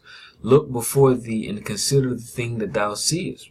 He say, and I beheld, and lo, as it were a roaring lion, right? Chased out of the wood. Out of the wood. And I saw that he sent out a man's voice unto the eagle and said, okay, hear thou, I will talk with thee, and the highest shall say unto thee, art thou not the remainest of the four beasts whom I had made to reign in my world? He say that the end of their times might come through them. And the fourth came and overcame the beasts that were past, and had the power to overrule the earth with great fearfulness, and over the whole compass of the earth and much wicked oppression. And so long time dwelt he upon the earth with deceit. For the earth hath not been judged with truth. For thou hast afflicted the meek, and hast hurt the peaceable, and hast loved liars, and destroyed the dwellings of them that brought forth fruit. Right? And has cast down walls of such, and did as did thee no harm. It says, therefore is thy wrongful dealing come up upon the highest, and the pride of the mighty. It said, the highest also have looked upon the proud times, and behold, they are ended. The abominations are fulfilled. It says, and there appeared no more the eagle, nor thy horrible wings, nor the wicked feathers, nor the malicious heads, nor the hurtful claws, nor all thy vain body, that all the earth may be refreshed, and may return, being delivered from thy violence, and that she may hope for judgment and mercy of him that made her. All right, so peep that out. You know what I'm saying? You got this roaring lion that chased out the wood, the eagle, right? He went into the wood, right? And he spoke to the eagle. You feel what I'm saying? So let's go to the next chapter and get this interpretation. All right. So he say, and it came to pass while the lion spake the words unto the eagle. You know what I'm saying? And he saw some more of the dream. He saw that the eagle was burnt. The whole body of the eagle was burnt. So that the earth was in great fear. Now we know what's up with that. You know what I'm saying? We know what's up with that now. You know, I ain't gotta go get it, dude. I ain't gotta go get it. But let's jump down, right? Let's get this interpretation and understand who this lion is. And it says, he says, and the lion whom thou sawest rising up out of the wood, right? Up out of the wood, and roaring, and speaking to the eagle, and rebuking her for unrighteousness with all the words which he has heard. Check it out. This is the anointed, which the highest have kept for them, and for their wickedness unto the end. He shall reprove them, and shall upbraid them with their cruelty. For he shall set them before him, and him alive in judgment, and shall rebuke them and correct them. For the rest of my people shall he deliver with mercy, those that have been preserved upon my borders, and he shall make them joyful until the coming of the day of judgment, whereof I have spoken it unto the beginning. This is the dream that thou sawest, and these are the interpretations, right? Thou only hast been meet to know his secrets of the highest. So like I said in that Trees of Eden video, in the wood, in the wilderness, when you're given these two great wings to fly into the wilderness upon this cedar tree, upon this tree of protection and correction and purification, you then become the lion. You know what I'm saying? And as the lion, you then chase the eagle out of the wood, out of the land, out of the garden. You feel what I'm saying? And restore the earth in correction and in prosperity, and bring forth judgment upon this wicked nation. You know what I'm saying? And upon the corrupt establishments that have planted themselves in our planet. You know what I'm saying? So we give all thanks and praise to the Most High for this information, you know. So I hope you guys enjoyed that, man, and we give all thanks and praise to the Most High for the information. You know what I'm saying? I just wanted to come here and show you guys the GoFundMe that me and the brothers was setting up, the Cedars of Land fundraiser. We got our eye on a nice piece of land full of cedars. You know what I'm saying? To where we can go and try to set up refuge and provide a place to where we can cleanse and bring people amongst the cedars and you know, do what we got to do according to scriptures and not fool around. You know what I'm saying? Because we ain't got time to play. People got families, people got kids, and this wicked place called Babylon is not getting any more righteous. In fact, they're fulfilling their age of destruction. And you know, when you know that he got that short time, he gets even more wickeder. You know what I'm saying? The horns really come out. So, man, now this GoFundMe page, like I say, we created it for a piece of land that we already got our eye on. You know what I'm saying? I don't want to display the land because I don't want nobody to come up under me, you know, and try to grab it on some, you know, some negative type of stuff, you know. But you know, the brother Peru, you know, he dropped 200 in there already as soon as I made it. You know what I'm saying? And really, this is for us. You know what I'm saying? I'm not really asking nobody to donate. I'm just asking that if you support the movement, if you support the information, please help out. You know what I'm saying? Because we gonna be putting our own money into this. That's why I say I'm really not asking people, you know what I'm saying, if you donate, you know, that would be a tremendous reward. But at the same time, we still gonna be filling this pot, so we really not waiting on nobody to do anything. You know what I'm saying? We gonna keep it moving. We gonna keep gathering. We got a whole bunch of brothers aboard, you know what I'm saying, that want to do some powerful things, that want to work, you know what I'm saying, with us and get this truth out there and get this land situated and provide this refuge so we can provide asylum. You know what I'm saying? So if you support it, I ask that you go and you support it. You know what I'm saying? And you support the movement. You know what I'm saying? And you check out, you know what I'm saying, the mission statement and what all we got going on. But like I say, you know, it's gonna get done either way it goes. So you know what I'm saying? Just if you would love to be a part of the movement, man, more power to you. And I give all thanks and praise, and we will meet and we will see you in that place of solitude, right? In that solitary place, man. So with that being said, I'm gonna leave a description. I'm gonna leave a link to the GoFundMe if you want to support in the description box. Hold on. Like I said, I'm gonna leave a link in the description box of the GoFundMe. Really, it's just, you know, the URL to it is the GoFundMe.com/Cedars of Lebanon. You know what I'm saying? So if you want to support, man, like I say, man, everything is appreciated, and we give all thanks and praise to the Most High. But you know what I'm saying, we gonna still put this into fruition, whether or not we get outside help or not. You know what I'm saying? By the grace of the Most High. So you know what I'm saying. I just wanted to say that, and I hope y'all enjoyed the video. Sorry for the length. We give all thanks and praise to the information. Dig on them cedars.